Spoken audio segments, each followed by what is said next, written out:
দেখেন pin this screen বলে একটা অপশন আছে, পিন অপশন আছে, একটা ছোট একটা পেপার ক্লিপের মতো একটা আইকন দেওয়া আছে, দেখেন ওইটা দিলে পিন হয়ে যাবে আপনার স্ক্রিনে। হ্যাঁ একটু বড় হয়েছে, তবে মেম্বার গুলোর নিচে আছে এখনো। হ্যাঁ হ্যাঁ হ্যাঁ, ওরকমই থাকবে, ওর থেকে বড় আর হবে না আসলে। ও আচ্ছা, থ্যাংক ইউ ভাই।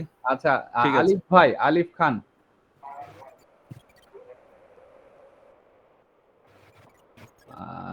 মুশফিকুর রহমান স্যাম ভাই, কেমন আছেন ভাই?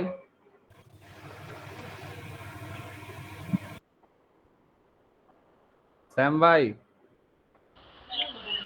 আসসালামু আলাইকুম।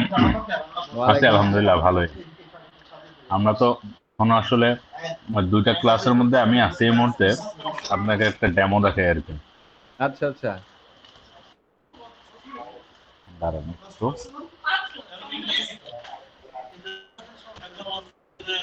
এই যে দেখেন, এটাকে চিনেন নাকি?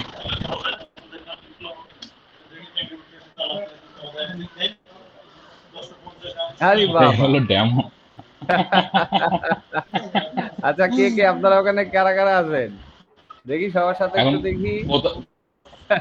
কোথায় আছি সেটা তো দেখতে হবে নাকি? হ্যাঁ আলহামদুলিল্লাহ, বাহ, আসসালামু আলাইকুম। ইডির বাসায়, বাহ বাহ। দিয়ে দিচ্ছি। না না সমস্যা নাই, আজকে আমরা একেবারে মানে ফর্মাল ক্লাসও ওইভাবে করব না, ভাবলাম যে আমরা আগের যতটুকু করছি ততটুকু আসলে একটুখানি রিভিশন না করে আমরা আসলে নতুন ক্লাসে যাইতে পারবো না, কারণ মাঝখানে বেশ কিছু গ্যাপ হয়ে গেছে তো হ্যাঁ, আমাদের। এই কারণে আজকে জাস্ট আমরা একটা রিভিশন করে মানে কালকে থেকে মূলত ক্লাস শুরু করব। আর জানি আজকে আপনাদের শুক্রবার হলেই আপনাদের একটা না একটা কিছু গেট টুগেদার থাকে, আপনাদের তো আসলে অনেক এনার্জি, আরো ফক্সট্রট নভেম্বর বাইক আছেন। তো আসলে এই কারণেই আজকের ক্লাসটা তেমন সিরিয়াস না, এই কারণে কেউ যদি আরো যারা শুনছেন কারো যদি সিরিয়াস কোনো কাজ থাকে আপনারা অবশ্যই লিভ নিতে পারেন। আজকে আমরা জাস্ট, আসসালামু আলাইকুম এই কোডেলটা, কেমন আছেন ভাই? আছি আলহামদুলিল্লাহ। আমরা ক্লাসের মধ্যে থেকে আপনাদের সাথে যোগাযোগ করছি। আপনারা তো দারুণ ক্লাস, মানে আপনি যেখানে আছেন ভাই তা সেখানে প্রত্যেকটা মিনিটই ক্লাস।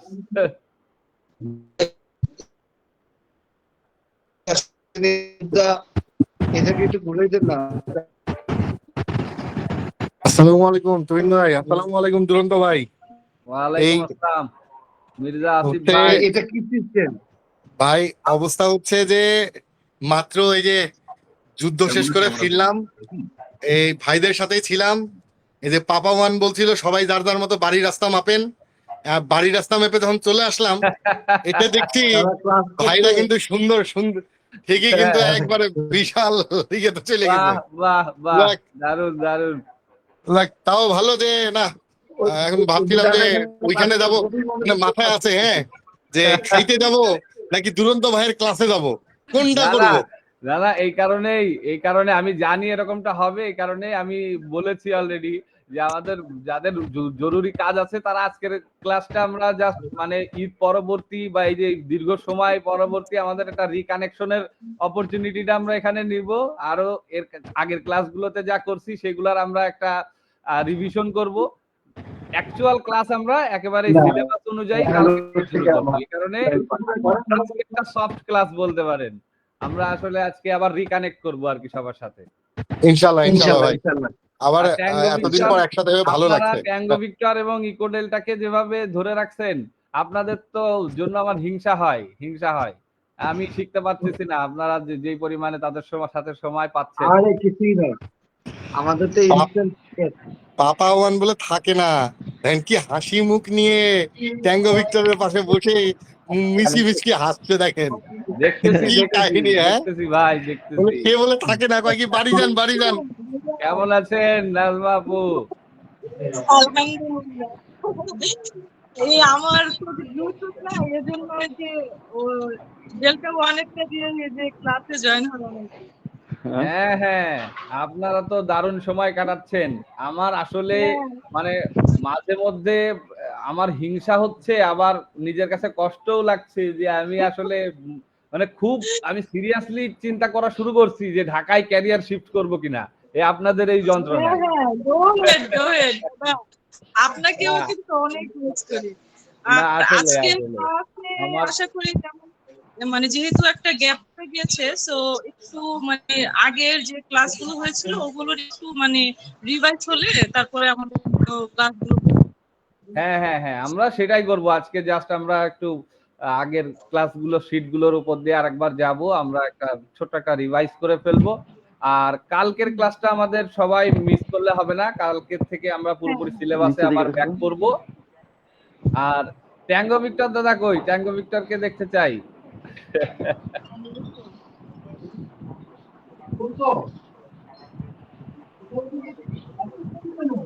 ওই আপনারা তো 28 জন মাত্র।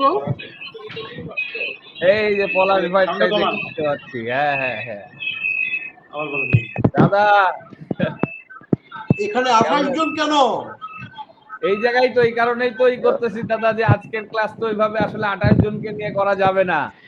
না, সবাই বাকি জন তো দাদা নিয়ে চলে গেছে, বাকি জনকে দাদা নিয়ে চলে গেছে। হ্যাঁ হ্যাঁ হ্যাঁ, এই যে দাদা আর ওই যে পাপা ওয়ান আর হচ্ছে এফএনএম, এই তিনজনের বিরুদ্ধে আমি অফিসিয়ালি মামলা করব যে আপনারা এই যে রেগুলার এইভাবে যখন বলা নাই খাওয়া নাই, যখন তখন আপনারা আমার স্টুডেন্টদের নিয়ে এক এক জায়গায় চলে যাচ্ছেন, দারুণ দারুণ অ্যাক্টিভিটিস করতেছেন আমাকে ছাড়া।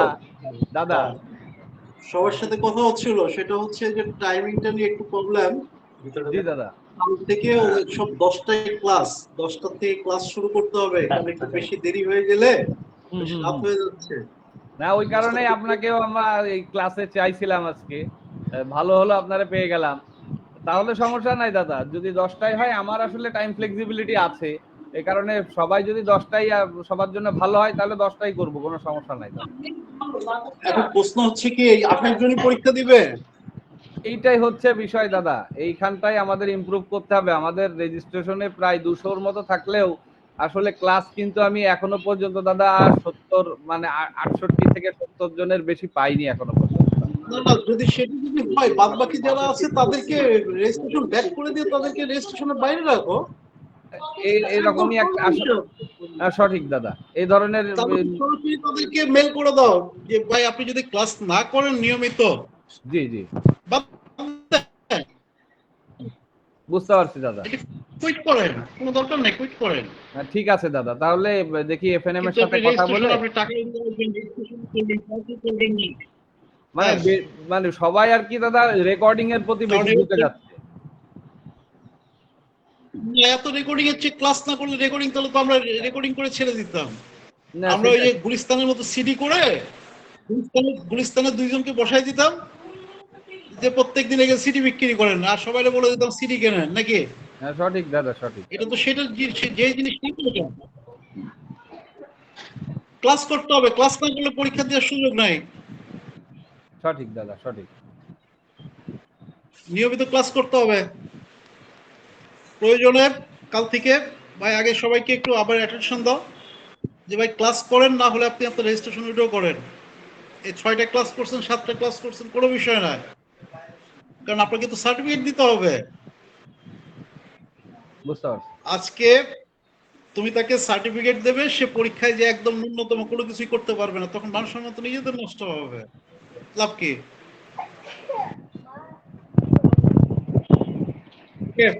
কাল থেকে একটু ট্রাই করো যে সবাইকে একটু ইনফর্ম করে দাও যে নিয়মিত ক্লাস করতে হবে। প্রয়োজনে বলো, এফএনএম কে বলো, কি আছে দাদা? কি আছে? ওকে, ঠিক আছে দাদা।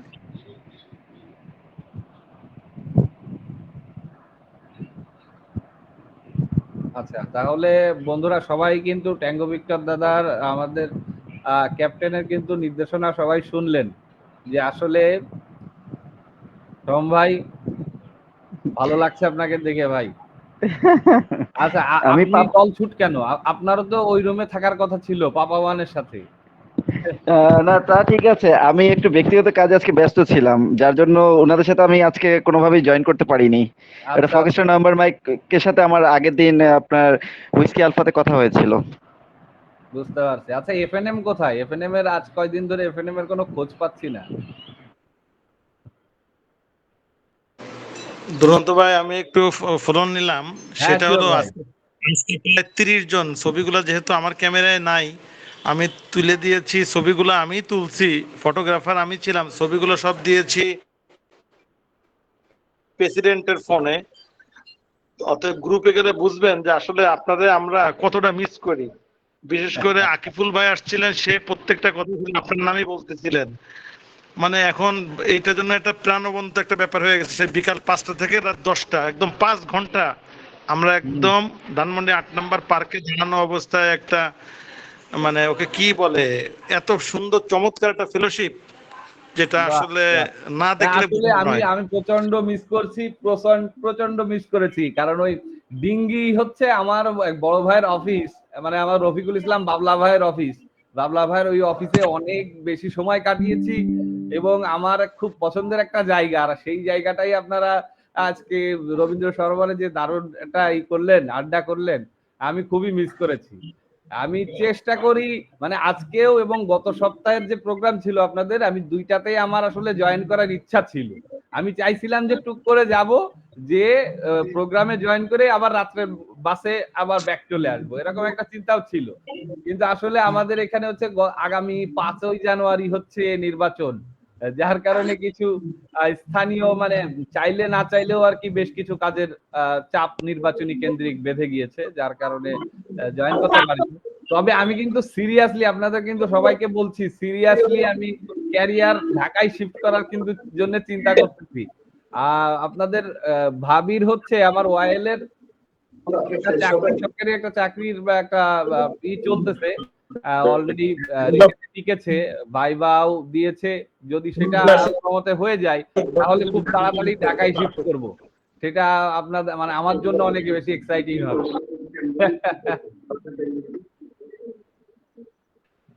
তা দেখি, এই হচ্ছে বিষয়। আর যারা যুক্ত হয়েছেন, আমাদের কুতুব শান্ত ভাই আমাদের সাথে যুক্ত হয়েছেন চট্টগ্রাম থেকে। কুতুব ভাই সামনে আসেন, আপনার চেহারাটা একটু দেখি। আমরা আজকে যারা এখনো জয়েন আছেন 25 জন মতো, আপনাদের এখনো বলছি, আজকের ক্লাসটা আমরা জাস্ট রিকানেক্টিং এর পারপাজে আমরা সময়টা ব্যয় করব। এই কারণে কারো যদি ইমার্জেন্সি কোনো কাজ থাকে বা জরুরি কোনো কাজ থাকে, আপনারা লিভ নিতে পারেন। আমরা আজকে জাস্ট আমাদের পূর্বের ক্লাসের কিছু রিভিশন আমরা দেখব, এবং যে দীর্ঘ সময়ের যে আমাদের গ্যাপ, এই গ্যাপটা পূরণ করার জন্য আমরা একটু রিকানেক্ট করব সবার সাথে। আচ্ছা, আমাদের সাথে মানে সেই নায়ক চেহারা দেখিয়ে ফেলেছেন, যে নায়কের জন্য আমরা সবাই বসে থাকি অপেক্ষায়, তার অপেক্ষায়। বাহ বাহ বাহ, দারুণ দারুণ লাগছে আপনার ভাই। আপনাদের এই যে দুইজন ভাইয়ের মাথায়, শুধু পাপাওয়ানের মাথায় কয়েকটা খালি চুল আপনার ওখান থেকে ধার দেন, তাইলেই কিন্তু একেবারে পুরোপুরি মানে জোড়া নায়কের সিনেমার পোস্টার হয়ে যাবে একেবারে আপনাদের। সঠিক সঠিক। আমি আজকে আমার খুব কপাল হয়েছিল বন্ধুদের সকলের উদ্দেশ্যে আলোচনার মাধ্যমে জানাইতে চাই, আজকে আমি পাপাওয়ান, আমাদের টেম্পোরারি কল সাইন পাপাওয়ান পলাশ ভাই, ওনার সম্ভবত 18 বা 20 বছর বয়সের একটা ছবি দেখার সুযোগ হয়েছে। তার যে চেহারা ছিল, তার যে লুক, আমার কাছে আসলে চমৎকার একটা ক্যামেরা ছিল না, যদি ক্যামেরা থাকতো তার চমৎকার ওই ছবিটা তুলে আমি সবাইকে দেখানোর চেষ্টা করি। তুলে নেন ডেল্টা ওয়ানের ফোন, ভালো ফোন। ডেল্টা ওয়ানেরটা ধান নিয়ে তোলেন। সঠিক সঠিক। অনেকদিন পরে আপনাকে এই ফ্রেমে দেখতে পেরে খুব ভালো লাগতেছে। বন্ধুরা অনেক মানে অপেক্ষায় ছিল যে আমরা এই আমাদের টিচারকে কবে নাগাদ দেখতে পারবো, এই ইনস্ট্রুমেন্ট সহকারে আপনার ক্যামেরাটা দেখার জন্য সবাই আগ্রহী ছিল। শুভকামনা বন্ধুদের জন্য। আর আমরা আশা করি যে আপনি এখন থেকে কন্টিনিউ ক্লাস করবেন। আমি ওই অগোচরে এসে একটু উকি মারবো আপনার সাথে। আর আপনি মিটিং আপনার ক্লাস শেষ করেন, আমি উইস্কি আলফাতে আপনাকে নক দেবো। অবশ্যই মাইক অবশ্যই thank you foxtrot November mike. আর ট্যাঙ্গো ভিক্টরের সাথে আপনি ওই বিষয়টা নিয়েও একটু ভালো করে ডিসকাস করে নেন, আমরা কিভাবে এগুলা করতে পারি। আমাদের আসলে এই বিষয়টাই আরো নজর দেওয়া দরকার। ওকে ভাই, প্লিজ গো হেড। আচ্ছা, কুতুব শান্ত ভাই যুক্ত হয়েছেন চট্টগ্রাম থেকে। কুতুব শান্ত ভাই, মাইকে আসেন। ভাই আসসালামু আলাইকুম, আমাকে ডাকার জন্য থ্যাংক ইউ ভাই। আমাদের এখানে ইলেকট্রিসিটি টু টেলিকম সকাল থেকে খুব কষ্টের মধ্যে আছি। তারপরে রোদের তাপমাত্রা অসম্ভব, খুব কষ্টের মধ্যে দিন যাচ্ছে আমাদের এখানে। আচ্ছা তারপর আচ্ছা। ওভারঅল এমনি ঠিক আছে সবকিছু, এটা কি কষ্ট আমাদের আছে মানে শুধু ঝড়ের কারেন্ট থাকে, ইলেকট্রিসিটি। ঝড়ের ঝড়ের ইফেক্টের কারণে এটা হয়েছে গুজব ভাই, রিমেলের? না না না, হ্যাঁ হ্যাঁ এটারও হতে পারে, কিন্তু কিছুই বলতেছে না, কিছুই বলতেছে না, কিন্তু হতে পারে, ওইটাই হতে পারে। আসলে এই সেটা আপনাদের রিমেলের সাথে হুম এই বলেন ভাই। রিমেলের যে ইটা মানে যেই ঝড় ঝড় পরবর্তী যেই ক্ষয়ক্ষতিগুলো হয়েছে যেগুলা বোঝা যাচ্ছে, মানে ঝড় খুব বেশি শক্তিশালী না হলেও এই ঝড়ের মধ্যে হয়তো বিশেষ কিছু ছিল বা বিশেষ কোনো ব্যাপার ছিল যার কারণে খুব বেশি, মানে এর আগেও আমরা কিন্তু এর থেকে বড় বড় বেশি ভয়ঙ্কর ঝড় দেখেছি বা এর থেকে বেশি বাতাসের গতিসম্পন্ন ঝড় দেখেছি, সেগুলোতেও এত বেশি ক্ষয়ক্ষতি করেনি, বিশেষ করে টেলিকমিউনিকেশনস এবং ইলেকট্রিসিটি সেক্টরে আমরা এই রিমেলের ক্ষেত্রে যেটা দেখলাম। হ্যাঁ হ্যাঁ, সেটা এক্স্যাক্টলি এরকমই চলতেছে, সব জায়গায় একই অবস্থা দেখা যাচ্ছে ভাই। একটুখানি আসসালামু আলাইকুম ভাইজান, ক্লাসের মধ্যে রয়েছি আমাদের নতুন বন্ধুদের সাথে, আমি ক্লাসটা শেষ করে ফোন দিব। ওকে ভাইয়া, ওকে, আসসালামু আলাইকুম। আমাদের সবার আর আমি যুক্ত আছি আপনাদের সাথে, ঠিক সভাপতি আছে। মহোদয় জুলিয়েট রোমিও ফোন দিয়েছিলেন। হ্যাঁ, আমাদের দিনাজপুরে 3 দিন যাবত ইলেকট্রিসিটি নাই ভাই, মোবাইলের নেটওয়ার্ক নাই 48 ঘন্টা যাবত। আজকে মনে হয় মোবাইলের নেটওয়ার্ক ফিরেছে, ইলেকট্রিসিটি এখনো সব জায়গায় ফেরে নাই, পৌর এলাকায় ফেরে নাই, গ্রামগুলাতে আসছে, চিন্তা করা যায়। না আসলে আসলেই মানে আমাদের গ্রিডের উপরে একটা বড় আকারে প্রভাব পড়ছে এবারের রিমেলের। তো এইটা নিয়ে কিন্তু আমাদের, আমি বিশেষ করে আমি চিন্তা করেছি অলরেডি আমাদের সিনিয়রদের সাথে কাজ করে, এবং আমাদের যেহেতু নতুন বন্ধুদের মধ্যে বিপ্লব ভাই একটুখানি আমাদের নতুন বন্ধুদের মধ্যেও অনেকে আছে মানে বিদ্যুৎ সংশ্লিষ্ট, যেমন আমাদের তারেক ভাই আছেন চিটাগাং থেকে, উনিও ওই বিদ্যুৎ বোর্ডের রিলেটেড একজন কর্মকর্তা। তা এই বিষয়গুলো নিয়ে আসলে একটু আমাদের কাজ করা দরকার, যে এক্স্যাক্টলি এই রিমেলের কারণে, কারণ আমার দেখা মতে মানে 97 পরে এই পর্যন্ত যতগুলা ঝড় বা প্রাকৃতিক দুর্যোগ হয়েছে, এত বড় আকারে টেলিকমিউনিকেশন সেক্টরে আসলে ব্ল্যাকআউট এর আগে কখনো আমরা দেখিনি, আমার যতদূর নিকট অতীতের কথা যতটুকু মনে পড়ে, ভুল হলে আপনারা জানাবেন। কিন্তু 48% আমাদের সেলুলার সার্ভিস বন্ধ হয়ে গেছে দেশের, যেমনটা শুনলাম দিনাজপুরে গত 3 দিন যাবৎ কোনো নেটওয়ার্ক নাই, মোবাইল নেটওয়ার্ক অফ এবং বিদ্যুৎ নাই সেখানে। তাই এর থেকে কিন্তু বুঝতে পারতেছেন যে আসলে আমাদের অ্যামেচার চর্চা নিয়ে যে আমাদের মানে যারা এই বিষয়গুলো বোঝে না বা যারা বাইরের সাধারণ জনগণদের কাছে বোঝাতে গেলে যখন এই প্রশ্নটা আমাদের আসে যে অ্যামেচার চর্চা কেন 2024 সালেও রিলেটেড, বা এটা এখনো কেন গ্রহণযোগ্য, বা এটা এখনো আমাদের সংশ্লিষ্ট কেন, এর ব্যবহার কি, এইটা কিন্তু এখন এই যে আমরা এই রিমেল কিন্তু আমাদের আরেকবার মনে করিয়ে দিয়ে গেল যে হঠাৎ করে কিন্তু আমাদের এই এত কমপ্লেক্স আমাদের নেটওয়ার্ক, এত দামি ইকুইপমেন্ট, এত বেশি আমরা ডিজিটাল ইনফ্রাস্ট্রাকচারের উপর আমরা ঝুঁকে গিয়েছি যে এগুলা আসলে খুব বেশি সময় লাগে না কিন্তু আবার অ্যানালগে ফিরে যেতে।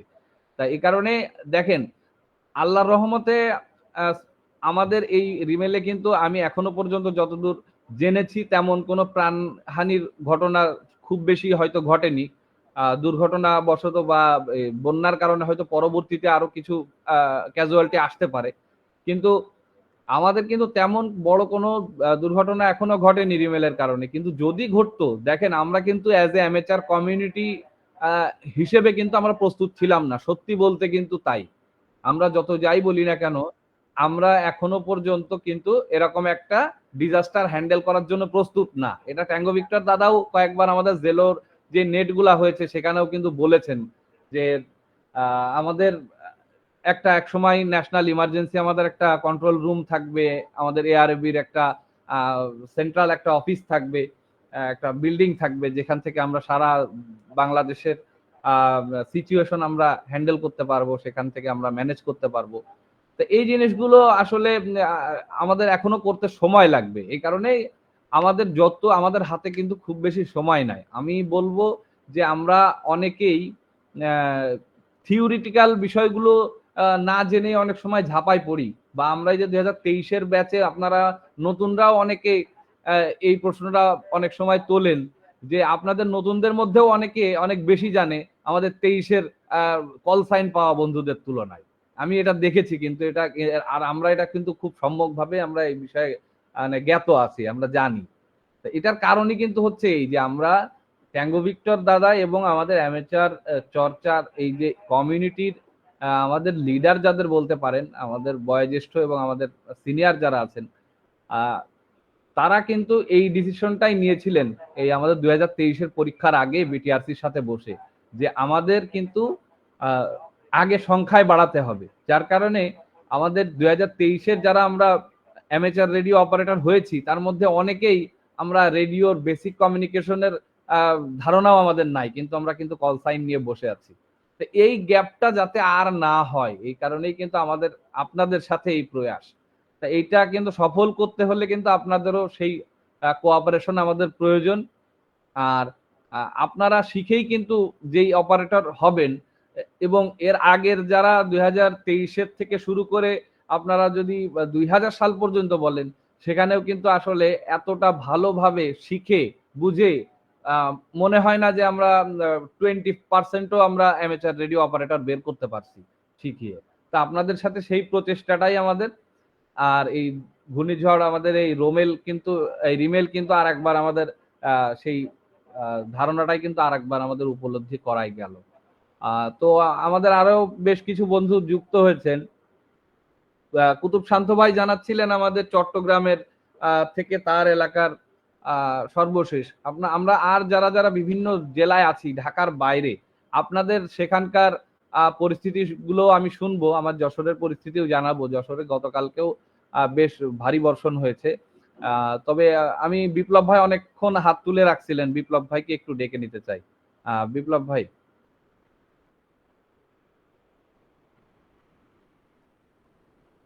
বিপ্লব ভাই please come to the mic.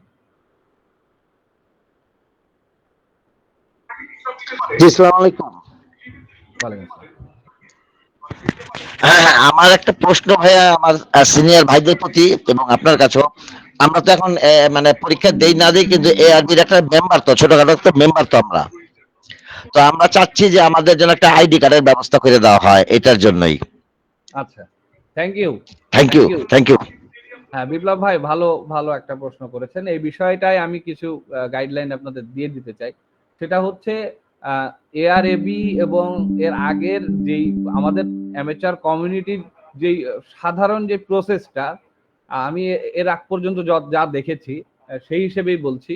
এখনো আমাদের গঠনতন্ত্র প্রণয়নের কাজ চলতেছে এআরএবির, এই কারণে এখনো আমি 100% সার্টেনটি নিয়ে বলতে পারছি না। তবে এই অ্যামেচার কমিউনিটিতে এই ট্রেন্ডটা আছে যে সাধারণত আমাদের অ্যামেচার রেডিও এই কমিউনিটি বা সোসাইটি বলেন বা এই অর্গানাইজেশনগুলোর মধ্যে আমাদের দুই রকমের হচ্ছে মেম্বারশিপ সাধারণত দেয়। একটা হচ্ছে জেনারেল মেম্বার হিসেবে, যেটা সাধারণ মেম্বার। এটা হওয়ার জন্য আপনার অবশ্যই কল সাইন থাকতে হবে এবং বাংলাদেশের বিটিআরসিতে পরীক্ষা দিয়ে আপনার একজন লাইসেন্স অপারেটর হতে হবে এবং আপনার লাইসেন্স রিনিউও থাকতে হবে। এ ধরনের কিছু বাধ্যবাধকতা আছে। এবং আপনি চাইলেই অ্যামেচার রেডিও অপারেটর হলেও আপনি চাইলেই আপনি সংগঠনে যুক্ত হতে পারবেন না। আপনার প্রিভিয়াস রেকর্ড বা আপনি কোনো আপনার নামে কোনো সমস্যা আছে কিনা বা আপনার কোনো কর্মকাণ্ডে কোনো বিব্রতকর কোনো কিছু আছে কিনা, এই বিষয়গুলো আসলে আমাদের কমিউনিটি থেকে এটা ভেটেড হয়ে তারপরে আর কি তারা মেম্বারশিপটা পায়। আর দ্বিতীয় ধরনের যেই মেম্বারশিপটা দেওয়া হয় সেটা হচ্ছে অ্যাসোসিয়েট মেম্বার। অ্যাসোসিয়েট মেম্বারটাই হচ্ছেন আপনারা যেই স্টেটে আছেন, যে আপনারা এখনো পর্যন্ত কল সাইন পান নাই, কিন্তু অ্যামেচার রেডিও নিয়ে আপনারা ইন্টারেস্টেড এবং আপনারা এটা শেখার জন্য আমাদের সংগঠনের সাথে যুক্ত আছেন, আপনারা কাজ করতেছেন। সামনের বার পরীক্ষা দিয়ে, সেটা যখনই সামনের যে পরীক্ষাটা হবে সেখানে আপনারা পরীক্ষা দিয়ে আমাদের সাথে অপারেটর হয়ে তখন সাধারণ সদস্য হিসেবে যোগ দেবেন। তার আগ পর্যন্ত আপনারা এই অ্যাসোসিয়েট মেম্বার হিসেবে আমাদের সাথে যুক্ত থাকবেন। তা এই অ্যাসোসিয়েট মেম্বার হওয়ার জন্য আপনি আইডি কার্ড পাবেন। আমাদের আইডি কার্ড সম্ভবত, আমি যতদূর দাদার সাথে কথা হয়েছে, দুই ধরনের আইডি কার্ডই আমাদের দেওয়া হবে, associate member as well as আমাদের মেম্বারদের জন্য। এবং যেই আইডি কার্ডটা খুব ভালো মানের হবে এবং এটা দিয়েই আপনি মানে আমাদের যে অ্যামেচার রেডিও চর্চার যেই জায়গাগুলোতে আমাদের আইডি কার্ডের প্রয়োজন হয় বিশেষ করে সেই জায়গাগুলোতে খুব ভালোভাবেই আপনি অ্যাক্সেস করতে পারবেন। আর এখনো যেহেতু আমাদের সংগঠনের এখনো গঠনতন্ত্র প্রণয়ন এবং জয়েন্ট স্টকে রেজিস্ট্রেশন সহ আরো বেশ কিছু কাজ এখনো আমাদের চলমান প্রক্রিয়ায় রয়েছে, প্রক্রিয়াধীন রয়েছেন, আমাদের সিনিয়ররা কাজ করতেছেন। সেটা হয়ে গেলেই আমি আশা করতেছি যে আমাদের মেম্বারশিপের এই বিষয়গুলো নিয়েও তারা নজর দিবেন এবং পরিপ্রেক্ষিতে আমাদের তখন আর কি মেম্বারশিপ ফর্ম পূরণ করতে হবে, সেটা আপনাদের অ্যাসোসিয়েট মেম্বার হোক বা মেম্বারশিপ ফর্ম হোক, সেই ফর্ম পূরণ করে তখনই কিন্তু আমাদের তখন আইডি কার্ড দেওয়া হবে। তো এখনো পর্যন্ত আপনারাও যেই স্টেটে আছেন, অবশ্য আমিও কিন্তু সেই একই স্টেটে আছি, আমারও কিন্তু সদস্য পদ নাই, কারণ আমাদের সংগঠনের এখনো পর্যন্ত এই কাজগুলো চলমান হলে তখন আমিও সদস্য পদ গ্রহণ করব, আমিও আইডি কার্ড গ্রহণ করব, আপনারাও তখন আইডি কার্ড পাবেন, আপনারাও অ্যাসোসিয়েট মেম্বার হিসেবে সেই আইডি কার্ড আপনাদেরও দেওয়া হবে। তো থ্যাংক ইউ বিপ্লব ভাই, ভালো একটা কোশ্চেন করেছেন। আর আমাদের সাথে যারা যুক্ত আছেন আর যাদের এলাকার আপনাদের এই ঘূর্ণিঝড় রিমেলে ক্ষতিগ্রস্ত, আপনাদের ঢাকার বাইরে যারা বিশেষ করে, তাদের এলাকার পরিস্থিতি একটু কেউ জানাবেন, আপনাদের সবার উদ্দেশ্যেই বলছি।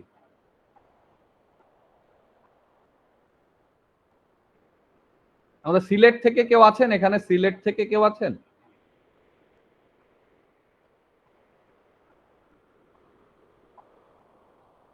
আচ্ছা, সিলেট থেকে বোধহয় আমাদের কেউ নাই এখানে। চট্টগ্রাম থেকে আমাদের কুতুব শান্ত ভাই বলেছেন। আমাদের যশোরের এখানের অবস্থা হচ্ছে গতকাল রাত 10টার পর থেকে আর কি বেশ ঘন্টাখানেক মতো বৃষ্টি হয়েছে, কিন্তু মানে ঘন্টাখানেক মতো বৃষ্টি হলেও যেই পরিমাণে বৃষ্টির ঘনত্ব ছিল তাতে ঘন্টাখানেকেই আমাদের শহরের বেশ কিছু জায়গা প্লাবিত হয়েছে, বিভিন্ন এলাকার ড্রেনেজ ব্যবস্থা পুরোপুরি ওভারফ্লো হয়ে পুরো রাস্তাঘাট ডুবে গিয়ে কয়েকটা জায়গায় হাঁটু পানি পর্যন্ত জমেছে যশোরে। আর যশোরের আশপাশের অবস্থা এখনো বলতে পারছি না, তবে আমি খোঁজ নিব আমাদের অন্যান্য যে অ্যামেচার বন্ধুরা আছেন তাদের কাছ থেকে। তবে সিলেটের বন্যা পরিস্থিতি নিয়ে আমরা এখনো শঙ্কায় আছি এবং আমাদের সিনিয়ররাও বিষয়টা নিবিড় তত্ত্বাবধান করতেছে, নজর রাখতেছেন তারা সিচুয়েশনে। যদি আমাদের ট্যাঙ্গো ভিক্টর দাদা অলরেডি সিলেটে ক্যান্টনমেন্টের সাথে আর্মি মানে সেনা কর্মকর্তাদের সাথেও যোগাযোগ রেখেছেন যে সেখানে তারা কোনো সহায়তা ডিপ্লয় করতেছে কিনা আর আমাদের সেখানে প্রয়োজন কিনা। তা সেখানে হোপফুলি কোনো সেরকম সিচুয়েশন যেন না তৈরি হয়, আর যদি তৈরি হয় তার জন্য আমরা প্রস্তুত আছি কয়েকজন। আমাদের এখনো সেই প্রিপেয়ার্ডনেস কিন্তু আমাদের এখনো আমরা নেই। একটা দুর্যোগ মোকাবেলার জন্য বা দুর্যোগে অ্যামেচার রেডিও অপারেটরদের করণীয় কি হতে পারে এই বিষয়গুলো নিয়ে কিন্তু আপনারা আরো দেখবেন, আরো জানবেন। আমাদের সেই প্রস্তুতি কিন্তু এবারও কিন্তু আমাদের ছিল না। আমরা চেষ্টা করব আপনাদের সাথে নিয়ে আমাদের সামনের বছরের যেই মৌসুমী যেই ঝড়গুলো আসে, অতএব সামনের যেই বৈশাখ শ্রাবণের যেই ঝড়ের যেই সিজন, সেই সিজনের আগে আমরা আরো বেশি প্রিপেয়ার্ড থাকতে পারবো এবারের মতো, সেই প্রস্তুতি আমরা নিব। তবে প্রথম আলোর একটা আর্টিকেল বেরিয়েছে দেখলাম আমি, আজকেই সম্ভবত, আজকে না, এটা গত 29 তারিখে বেরিয়েছে। আপনারা কেউ একজন হয়তো এটা বিশেষ শেয়ার দিয়েছিলেন, আমিও পড়লাম। ওনার কল সাইন হচ্ছে সিয়েরা 21 রোমিও। উনি ওনার 1997 সালে যেই ঘূর্ণিঝড়টা হয়েছিল সেই ঝড়ে বাংলাদেশের অ্যামেচার রেডিও অপারেটরদের যে কাজ ছিল সেইটা নিয়ে উনি ওনার অভিজ্ঞতা লিখেছেন। তা সেটা পড়লাম, পড়ে কিন্তু দেখলাম যে আসলেই তখনকার যে সিচুয়েশন ছিল সেই সিচুয়েশনে তারা অনেক ভালো কাজ করেছেন অ্যামেচার রেডিও অপারেটর হিসেবে। তো অনেকেরই প্রশ্ন থাকে, আমি গতদিন নেটে ট্যাঙ্গো ভিক্টর দাদা ছিল নেটে, তখনও বেশ কয়েকজন প্রশ্ন করেছিলেন, কিন্তু হয়তো পুরোপুরি উত্তর দেওয়া ওইভাবে সম্ভব হয়নি বা দাদাও সেই সুযোগটা পায়নি। তা ওই বিষয়ে আমি একটু বলতে চাই যে আসলে অ্যাকচুয়ালি যদি ধরেন আজকে এই যে রিমেলের এই পরিস্থিতিতে আমাদের যদি মুভ করা লাগতো বা আমাদের যদি ডিপ্লয় করা লাগতো তাহলে আমরা কি করতাম, এই জিনিসগুলা নিয়ে আপনারা কিন্তু বিশেষ করে ভারতের মানে দক্ষিণবঙ্গের মানে পশ্চিমবঙ্গের যে অ্যামেচার রেডিও অপারেটররা যে কাজগুলো করেছেন এগুলো আপনারা কিন্তু গুগলে বা ইউটিউবে সার্চ দিলে বেশ কিছু স্টোরি আপনারা পাবেন। এই জিনিসগুলো আপনারা কিন্তু লক্ষ্য করবেন, একটু দেখবেন। গুগলে বাংলায় সার্চ দিলে যে অ্যামেচার রেডিও নিয়ে সার্চ দিলে আপনি বেশ কিছু নিউজ আর্টিকেলও সেখানে দেখতে পারবেন।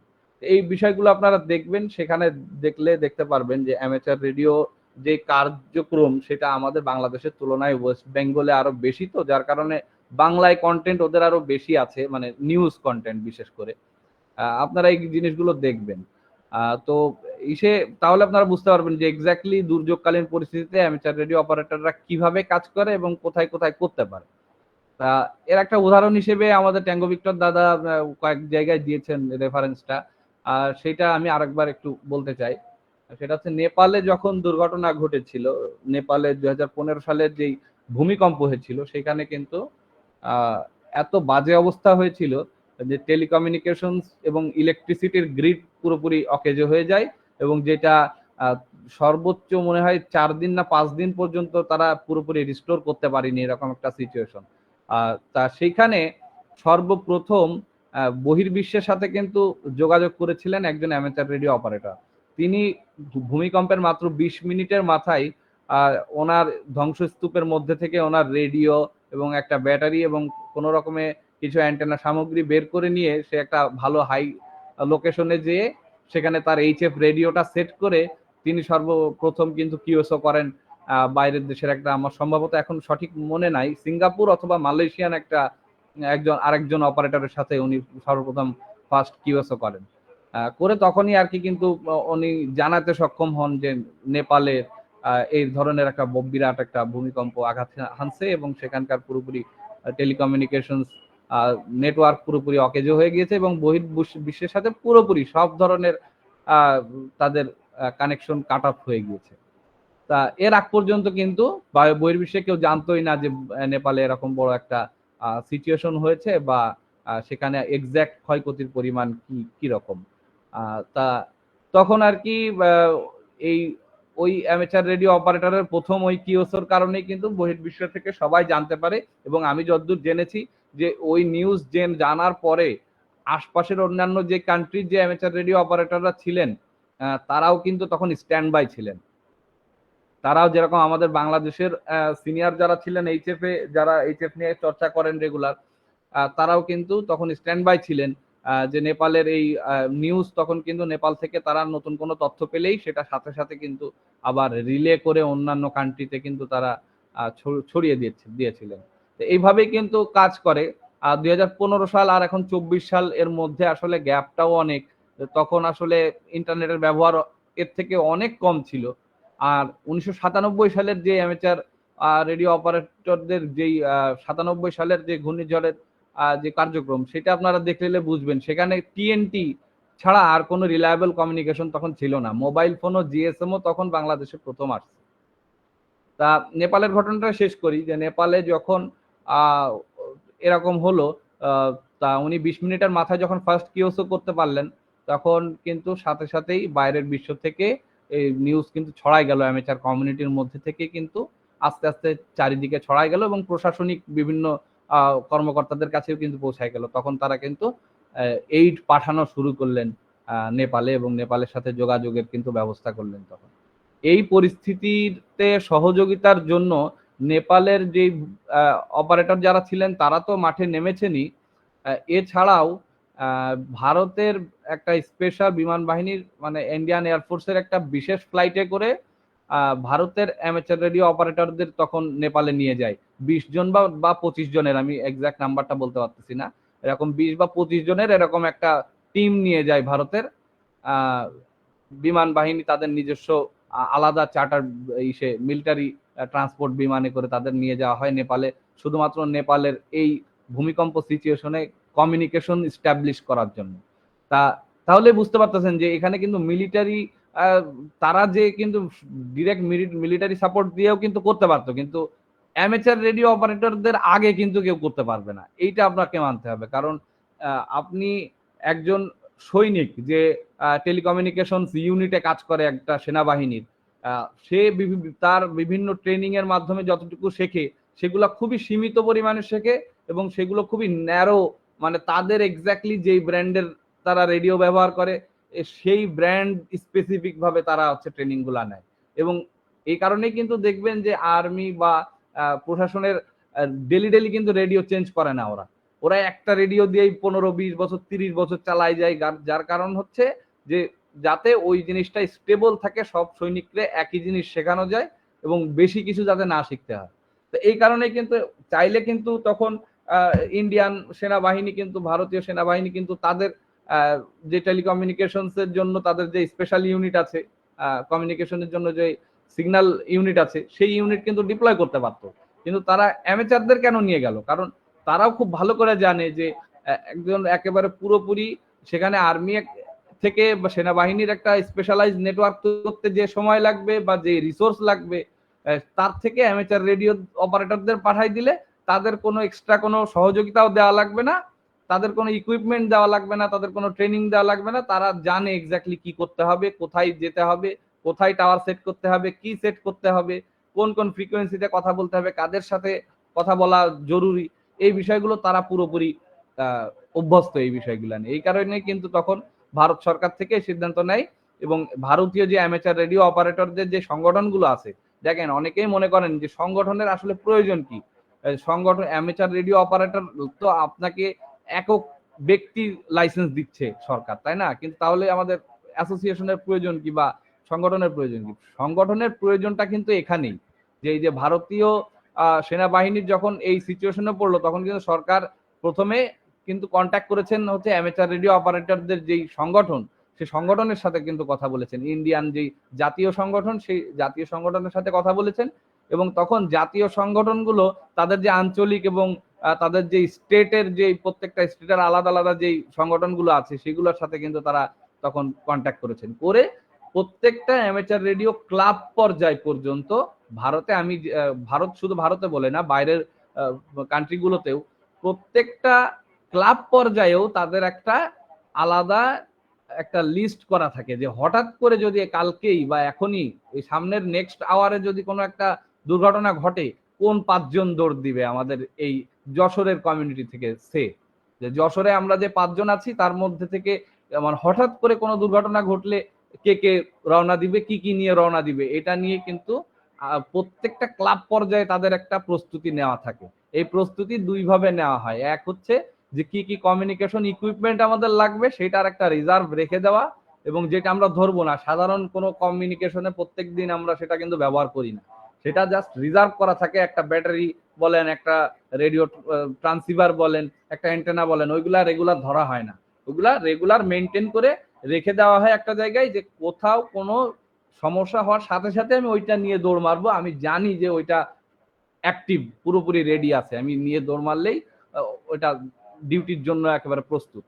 তা এইটা কিন্তু মেনটেন করে প্রত্যেকটা ক্লাব পর্যায়ে। সেখানে যদি 5 জন অ্যামেচার থাকে, তার মধ্যেও কিন্তু এই প্রস্তুতিটা কিন্তু আমরা নিয়ে রাখতে পারি, যে এই 5 জনের মধ্যে আমরা একজনকে আমরা দায়িত্ব দিয়ে রাখলাম, বা আমরা একটা সেট আমরা সবাই মিলে করতে পারলাম না, বা 5টা সেট করতে পারলাম না, আমরা একটা সেট যদি আমরা রেডি করে রাখি যে কমিউনিকেশন ডিজাস্টার বা ইমার্জেন্সি কমিউনিকেশন ড্রিলের জন্য, তখন আমরা কিন্তু করতে পারবো যে আমরা 5 জনে মিলে কেউ একটা অ্যান্টেনা দিল, কেউ একটা রেডিও দিল, কেউ একটা ব্যাটারি দিল, বা সবাই মিলে টাকা তুলে আমরা একটা রেডিও একটা সিস্টেম দাঁড় করে রাখলাম, একটা গো বক্স করে রাখলাম, যে আমাদের এখানে কোনো একটা ডিজাস্টার সিচুয়েশন হওয়ার সাথে সাথেই আমরা জাস্ট ফোনে ফোনে কন্ট্যাক্ট করে নিতে পারলাম, বা আমাদের রেডিওতে আমরা কন্ট্যাক্ট করে নিলাম যে আমাদের মধ্যে কে সবার আগে যেতে পারবে, বা দুর্ঘটনা স্থলের এবং আমাদের যেই ইমার্জেন্সি যে ড্রিলের যে ইকুইপমেন্ট গুলো যেখানে আছে তার নিকটবর্তী যে অপারেটর আছে, সে সাথে সাথে কিন্তু সেখানে সেই সেটটা নিয়ে কিন্তু ঝাঁপিয়ে পড়তে পারবে।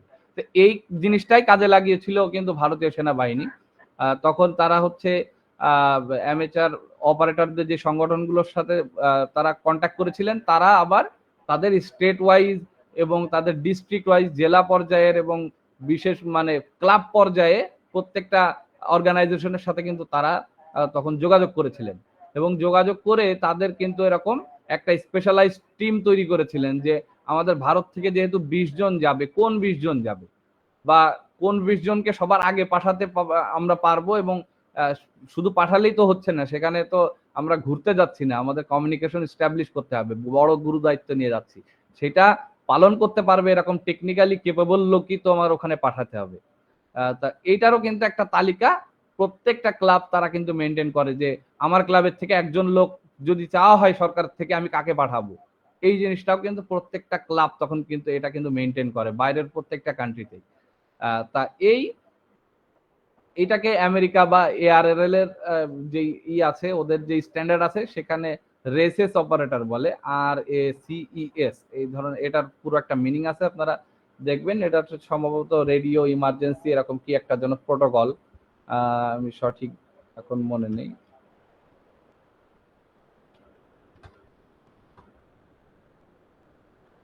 তা এইটা হচ্ছে radio amateur civil emergency service, RACES, radio amateur civil emergency service.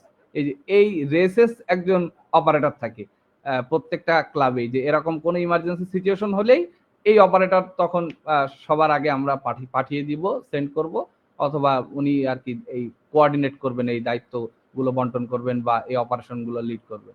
তো এইভাবেই কিন্তু প্রত্যেকটা সংগঠনের কাছে যখন ন্যাশনাল সংগঠন, ভারতের জাতীয় সংগঠন যখন চাইলেন, তখন কিন্তু তারা এরকম প্রত্যেকটা ইউনিটের থেকে, বিভিন্ন ইউনিটের থেকে কেউ কোনো জায়গা থেকে একজন, কোনো জায়গা থেকে দুইজন, এইভাবে কিন্তু তারা তালিকা দিয়ে দিলেন, এবং সেই তালিকা নিয়েই কিন্তু তখন তাদের এক জায়গায় করা হলো, এবং তাদের বেশ প্রত্যেকেরই তো ইকুইপমেন্ট আছে। এখানে কিন্তু সরকার দেখতেছে যে এদের ডাকলে আমার লাভ হচ্ছে যে এখানে এদের কোনো কিছু ইকুইপমেন্ট দেওয়া লাগবে না, এদের আমার এখানে ওদের ট্রেনিং এর প্রয়োজন নেই, ওদের ইকুইপমেন্টের প্রয়োজন নেই, এখানে ইনভেস্টমেন্টের প্রয়োজন নেই, তাদের জাস্ট ট্রান্সপোর্ট করে পৌঁছাই দিলেই তারাই স্বয়ং সম্পূর্ণ। এইটাই কিন্তু সরকারের প্রথম লাভ আমাদের থেকে, আমাদের এই যে লাইসেন্স দিয়ে আমাদের সরকার লাভ পাচ্ছে কিন্তু শুধু এইটা, যে ইমার্জেন্সি সিচুয়েশনে আমরা স্বয়ং সম্পূর্ণ, আমরা নিজেদের যোগ্যতায়, নিজেদের রিসোর্স নিয়ে আমরা ঝাঁপাই পড়তে পারবো মানব সেবায় বা সিভিল সার্ভিসের জন্য। তা তখন কিন্তু ওই যখন এই 20 জনকে এক জায়গায় করা হলো, তাদের সবাই তাদের গো বক্স এবং বিভিন্ন অ্যান্টেনা যেগুলো তারা সংগ্রহ করে রাখছিল এই ধরনের সিচুয়েশনে ব্যবহার করার জন্য, সেইগুলো এক জায়গায় করলে তখন সেইগুলা কিন্তু আর্মি যে ট্রান্সপোর্টেশন, ওদের যে ট্রান্সপোর্ট ইউনিটগুলো আছে, যে লজিস্টিক ইউনিট আছে, সেই লজিস্টিক ইউনিটের বিভিন্ন গাড়ি, বিভিন্ন ট্রাক, এগুলা পাঠিয়ে দিয়ে বিভিন্ন জায়গা থেকে সবাইকে কালেক্ট করে একটা বিমানবন্দরে নিয়ে এসে সেখান থেকে কিন্তু তাদের নেপালে পাঠানো হয়। তা এইখানে দেখছেন যে এইখানে কিন্তু অ্যামেচার রেডিও অপারেটরদের আর কিছু করা লাগেনি, তাদের শুধুমাত্র ট্রান্সপোর্ট সার্ভিসটা দিলেই হচ্ছে, যে তাদের জাস্ট যেই ঝুঁকিপূর্ণ জায়গায় আমরা কাজ করব, যেই দুর্যোগপূর্ণ জায়গায় কাজ করব, সেই পর্যন্ত আমাদের পৌঁছাই দিলেই হচ্ছে। তা এই পৌঁছানোর দায়িত্বটাই সাধারণত নেয় হচ্ছে যে এই সেনাবাহিনী বা সেখানকার সিভিল এবং ফায়ার রেস্কিউ যেই টিমগুলো কাজ করে, তারা রেড ক্রিসেন্ট অনেক সময় এই দায়িত্ব নেয়। যেমনটা আমাদের 1997 সালের যে ঘটনাটা, যেই দুর্ঘটনা ঘটেছিল, যেই ঘূর্ণিঝড় হয়েছিল, তখন কিন্তু আমাদের বাংলাদেশি অপারেটরদের ঢাকা থেকে রেড ক্রিসেন্টের গাড়িতে করে তাদের কিন্তু ইসেতে কক্সবাজারের উদ্দেশ্যে তারা যখন রওনা হয়, তারা কিন্তু রেড ক্রিসেন্টের গাড়িতে করে তখন গিয়েছিল। এবং শুধু তাই না, এটার পুরো বিস্তারিতটাও আপনারা দেখবেন, আমি লিঙ্কটা আপনাদের শেয়ার করে দিব, আপনাদের দারুণ লাগবে ঘটনাটা পড়ে। তা যখন এই ভারতের ঘটনাটা আগে শেষ করি, ভারতে যখন এই তারা যখন নেপালে যে ল্যান্ড করলো, তখন কিন্তু ল্যান্ডিং এর অবস্থা, এয়ারপোর্টও কিন্তু পুরোপুরি সেখানে একেবারে পুরোপুরি অকেজো হয়ে রয়েছে পুরোপুরি। সেখানে একমাত্র মিলিটারি এয়ারক্রাফট ছাড়া, এমনিও আপনারা জানেন যে নেপালের, আপনারা যারা ডিসকভারি চ্যানেল দেখেন তারা অনেকেই দেখবেন যে নেপাল, ভুটান, এদের পাহাড়ি অঞ্চল হওয়ার কারণে সেখানে এমনি সাধারণ কমার্শিয়াল ফ্লাইট ল্যান্ড করানোই অনেক মুশকিল, যার কারণে এরকম একটা দুর্ঘটনার পরে সেখানে আসলে ল্যান্ড করানো আরো মুশকিল হয়ে গিয়েছিল। তাই কারণে তখন মিলিটারি এয়ারক্রাফট ছাড়া আসলে ওখানে অন্য কিছু আর তখন আসার সুযোগ ছিল না। তাই তখন ভারতীয় এয়ারফোর্সের সেই প্লেনে করে তখন ওদের নেপালে যে যখন ল্যান্ড করলো, তারা করার পরে নেপালে তখন আস্তে আস্তে ভারতীয় বিমান বাহিনী সহ আশপাশের অন্যান্য বিভিন্ন দেশ থেকে, মালয়েশিয়া, সিঙ্গাপুর থেকে, তারপরে বাংলাদেশ থেকেও কিছু সহযোগিতা পাঠানো হয়েছিল। কিন্তু মেইন যেই সহযোগিতা ওই সময় প্রথম দিকে প্রয়োজন হয়, সেটা হচ্ছে কমিউনিকেশন এবং লজিস্টিক্স। এই দুইটা হচ্ছে দুর্ঘটনার সবচেয়ে প্রথম নিড হচ্ছে এই দুইটা, একটা হচ্ছে লজিস্টিক্স মানে ট্রান্সপোর্ট, আর একটা হচ্ছে কমিউনিকেশন। তা কমিউনিকেশনের জন্য পুরোপুরি রেডি ছিল ভারতের অ্যামেচার রেডিও অপারেটররা। তারা লোকাল যে হ্যামরা তারা ছিল তাদের সাথে নিয়ে কাজ করছে, তারা যে এক হয়ে তখন কিন্তু তারা বিভিন্ন সংগঠনের সাথে এবং বহির্বিশ্বের থেকে তখন রেড ক্রিসেন্ট, ইউনাইটেড নেশনস থেকে শুরু করে আরো অনেক অনেক যে হিউম্যানিটেরিয়ান সিচুয়েশন নিয়ে কাজ করে যে অর্গানাইজেশন গুলো, এরকম আরো আস্তে আস্তে যত সময় যাচ্ছে তত কিন্তু বাইরের থেকে হেল্প আসা শুরু করছে। কিন্তু তখন তাদের মেইন প্রয়োজনটাই ছিল কিন্তু যে কমিউনিকেশন, কারণ রেড ক্রিসেন্টও কাজ করতেছে, ওদিকে ইউনাইটেড নেশনসও কাজ করতেছে। এদের দুইজনের মধ্যে যদি কোঅর্ডিনেশন না থাকে তাহলে কিন্তু দেখা যাচ্ছে দুইজনই একই জায়গায় ই করলো, দুইজনই কিন্তু একটা ঘটনায় যদি দুইজনই মুভ করে একই সাথে তাহলে কিন্তু একজন গেলেই যেখানে হতো সেখানে দুইজন গেলেই কিন্তু সেখানে পোটেনশিয়াল নষ্ট হলো, প্লাস টাইম কনজিউমিং ও টাইম তখন একটা বড় ফ্যাক্টর। কারণ বিশেষ করে ভূমিকম্প বা এই যে জলোচ্ছ্বাস এই ধরনের বা বন্যা এই ধরনের সে কিন্তু যত সময় যাবে তত ক্ষয়ক্ষতির পরিমাণ কিন্তু তত বাড়বে, কারণ ধ্বংসস্তূপের নিচ থেকে তখন মানে মানুষকে উদ্ধার করা না গেলে তখন কিন্তু মৃতের সংখ্যাও কিন্তু আরো বেড়ে যাবে। তো এই কারণে অ্যামেচার রেডিও অপারেটররা তখন করলো কি, কয়েকটা গ্রুপে ভাগ হয়ে গেল, তারা খুব সুন্দরভাবে একটা অপারেশন চালু করলো, করলো যে ভারতীয় যেই রেডিও অপারেটররা যারা গিয়েছেন তারা তো তাদের সব ইকুইপমেন্ট নিয়ে গিয়েছেন, এবং লোকাল তখন নেপালের যে অপারেটররা যারা ছিলেন, যে কয়জন ছিলেন সবাই তো ক্ষতিগ্রস্ত, তার মধ্যে যে কয়জন অপারেট করার মতন অবস্থায় ছিলেন তাদের এক করে, তাদের কি কি ইকুইপমেন্ট আছে সেইগুলাও এক করে তারা কিন্তু একটা বড় টিম করে সবার সাথে ভাগ হয়ে গেল। কেউ ইউনাইটেড নেশনস এর সাথে কাজ করতেছে, কেউ ফায়ার সার্ভিসের সাথে কাজ করতেছে, কেউ সেনাবাহিনীর সাথে কাজ করতেছে। মানে আমাদের কাজ কিন্তু ওই ধ্বংসস্তূপের নিচ থেকে মানুষ টেনে বের করা না, সেটার জন্য কিন্তু যথেষ্ট পরিমাণের লোক আছে, কিন্তু আমাদের তো কোথায় একজন মানুষ আটকে আছে সেটা তো সেই তথ্যটা আমাদের তো পৌঁছাতে হবে, কোথায় একটুখানি মেডিসিন লাগবে, কোথায় একজনের জীবন বিপন্ন পরিস্থিতি সেখানে তাড়াতাড়ি মেডিকেল টিম লাগবে, এই ইনফরমেশনটা পাস করা হচ্ছে আমাদের মূল দায়িত্ব। এই কারণে আমরা যখন এইরকম সিচুয়েশনে যাব তখন আমাদের মনে রাখতে হবে যে আমাদের কিন্তু অনেক সময় ক্ষুদ্র মানে বৃহৎ স্বার্থের জন্য কিন্তু ক্ষুদ্র স্বার্থ ত্যাগ করতে হবে। অনেক সময় আপনি দেখতেছেন যে এখানে আমি একটা লোক খুব বাজে অবস্থায় রয়েছে, তারে হেল্প করতে পারবো আমি, কিন্তু সেটা হেল্প করতে গেলে কিন্তু আপনি আরো 10 জনকে যে আপনি হেল্প করতে পারতেন সেই জায়গা থেকে কিন্তু আপনি বিচ্যুত হলেন। এটাও কিন্তু আমাদের দেখার বিষয়। তখন আমাদের টিম ওয়ার্ক নিয়ে কাজ করতে হবে। একা একা কেউ কিন্তু আমরা চাইলে কিন্তু এই যে দুর্যোগে কাজ করতে পারবো না। আমাদের সবচেয়ে গুরুত্বপূর্ণ দিক হচ্ছে আমাদের ঐক্যবদ্ধ হয়ে এককভাবে কাজ করা। তা সাধারণত এইভাবে হচ্ছে যে কোনো ডিজাস্টার সিচুয়েশনে তখন কিন্তু এইভাবে কাজ করে যে আর্মির যেই লজিস্টিক যে টিম রয়েছে সেখানে আমাদের একজন অপারেটর থাকলো, একজন মেডিকেল টিমের সাথে থাকলো, একজন ত্রাণ সামগ্রী বা শুকনা খাবার যারা ডিস্ট্রিবিউট করতেছে তাদের সাথে থাকলো, একজন ইউএন যেই ফুড প্রোগ্রাম আছে তাদের ওখানে একজন থাকলো। এইভাবে কিন্তু সবাই যেই কয়টা অর্গানাইজেশন কাজ করতেছে তাদের মধ্যে যে ইন্টার কমিউনিকেশন, এইটাই কিন্তু আমাদের ডিজাস্টারে অ্যামেচারদের প্রথম কাজ হয়ে থাকে, কারণ সেখানে কিন্তু নিজেদের মধ্যে কমিউনিকেশনের আর কোনো ওয়ে নাই, কোনো জিএসএম সেলুলার নেটওয়ার্ক কিন্তু কাজ করছে না সেখানে। তো সেখানে আপনি আপনার কল সাইন দিয়ে আরেকজন কল সাইনের সাথে কথা বলছেন যে ইউএনএ রয়েছে, আপনি তার সাথে আপনি দেখা যাচ্ছে নেপালের লোকাল গভর্নমেন্ট, সেখানকার যে লোকাল যে প্রশাসন আছে, স্থানীয় সরকার আছে, তাদের অফিসে একজন আপনি অপারেটর দিলেন, তার সাথে আপনি কথা বলে এই তথ্য আদান প্রদান করে কিন্তু যে এক্স্যাক্টলি কোথায় হেল্প লাগবে, কতটুকু লাগবে, কতক্ষণের মধ্যে লাগবে, এই তথ্যগুলো ডিসপ্যাচ করাই হচ্ছে আমাদের অ্যামেচার রেডিও অপারেটরদের কাজ।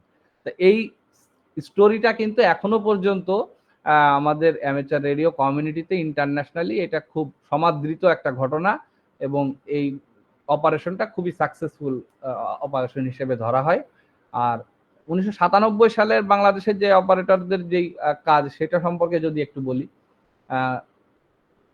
এই নিউজটার আর্টিকেলটা আমি আপনাদের শেয়ার করে দিব, আপনার আর্টিকেলটাও পড়লে আরো ভালোই কথা। আমি জাস্ট সংক্ষিপ্ত একটু বর্ণনা করি। সেটা হচ্ছে 97 সালে যখন ঘূর্ণিঝড় আঘাত হানলো, এটা কক্সবাজারের উপকূলে আঘাত হানলো, তখন আর কি বাংলাদেশের পুরোপুরি ওই অঞ্চলের এমনি তো তখন ইন্টারনেট নাই, 97 সাল মানে ইন্টারনেট টোটালি মানে দুই একটা খুবই গুরুত্বপূর্ণ অর্গানাইজেশনের কাছে, সরকারি অর্গানাইজেশনের কাছে ছাড়া বাইরে কোনো ইন্টারনেট নাই।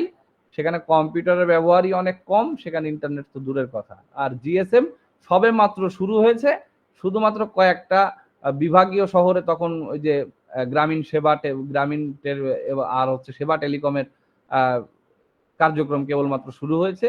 একদম বিভাগীয় পর্যায় ছাড়া ওদের কোনো কোথাও আর টাওয়ার নাই। হয়তো ঢাকা, চট্টগ্রাম, সিলেট এরকম কয়েকটা বিভাগীয় শহরে ওদের মাত্র কাভারেজ ছিল, আর কোথাও কিন্তু কোনো কাভারেজ ছিল না। আর তখন কিন্তু নিউজ মিডিয়াও কিন্তু একমাত্র বাংলাদেশ বেতার, আর কিন্তু বাংলাদেশ টেলিভিশন ছাড়া কিন্তু আর কোনো নিউজ মিডিয়াও কিন্তু তখন আর কিছু ছিল না জানার মাধ্যম। ওই সময় যখন এরকম সিচুয়েশন খারাপ হওয়ার দিকে যাচ্ছে, তখনই ঢাকা থেকে আমাদের অ্যামেচার রেডিও অপারেটররা যারা ছিলেন তখন, তৎকালীন যে অপারেটররা ছিলেন, তারা সবাই এক হয়ে একটা ডিসিশন নিল যে আমাদের তো এখন ডিপ্লয় করতে হবে, তাহলে আমরা কি করতে পারি। তখন কয়েকটা টিমে ভাগ হয়ে গেল, সবাই ভাগ হয়ে যে দুইটা টিম আলাদা করে, একটা টিমকে সম্ভবত কক্সবাজার পাঠানো হলো, আর একটা টিমকে হলো চিটাগাং পাঠানো হলো। এবং এগুলা কিন্তু পাঠানো হচ্ছে ঢাকা থেকে। তার মানে ঢাকা থেকে এটা রেড ক্রিসেন্টের সাথে তারা সমন্বয় করে নিল, রেড ক্রিসেন্ট এবং আর একটা অর্গানাইজেশন সেভ দ্য এনভায়রনমেন্ট না এই ধরনের কি যেন একটা আরেকটা সংগঠন আছে, আমার সঠিক মনে নাই এখন। তো এই দুইটা সংগঠনের সাথে দুইটা গ্রুপ ভাগ হয়ে গেল, আমাদের অপারেটররা ভাগ হয়ে তাদের যেই গাড়ি, সেই গাড়ি আমাদের জন্য দিল। সেই গাড়িতে কিন্তু সাথে সাথে তখন আমাদের অপারেটররা দুইটা গাড়িতে ভিএইচএফ এবং এইচএফ অ্যান্টেনা পর্যন্ত তারা কিন্তু সেট করেছিলেন গাড়িতে। তা সেট করে নিয়ে তারা রওনা হয়ে গেল এবং ঢাকায় আরেক গ্রুপ আমাদের রেখে যাওয়া হলো, যারা ঢাকায় যেই সংগঠনগুলো আছে, রেড ক্রিসেন্টের সদর দপ্তর, মানে দুর্যোগ ব্যবস্থাপনা মন্ত্রণালয়ের সদর দপ্তর, এইগুলোর সাথে কোঅর্ডিনেট করার জন্য ঢাকায় কন্ট্রোল রুমে এখানে আরো 2-3 জন অপারেটর থাকলো।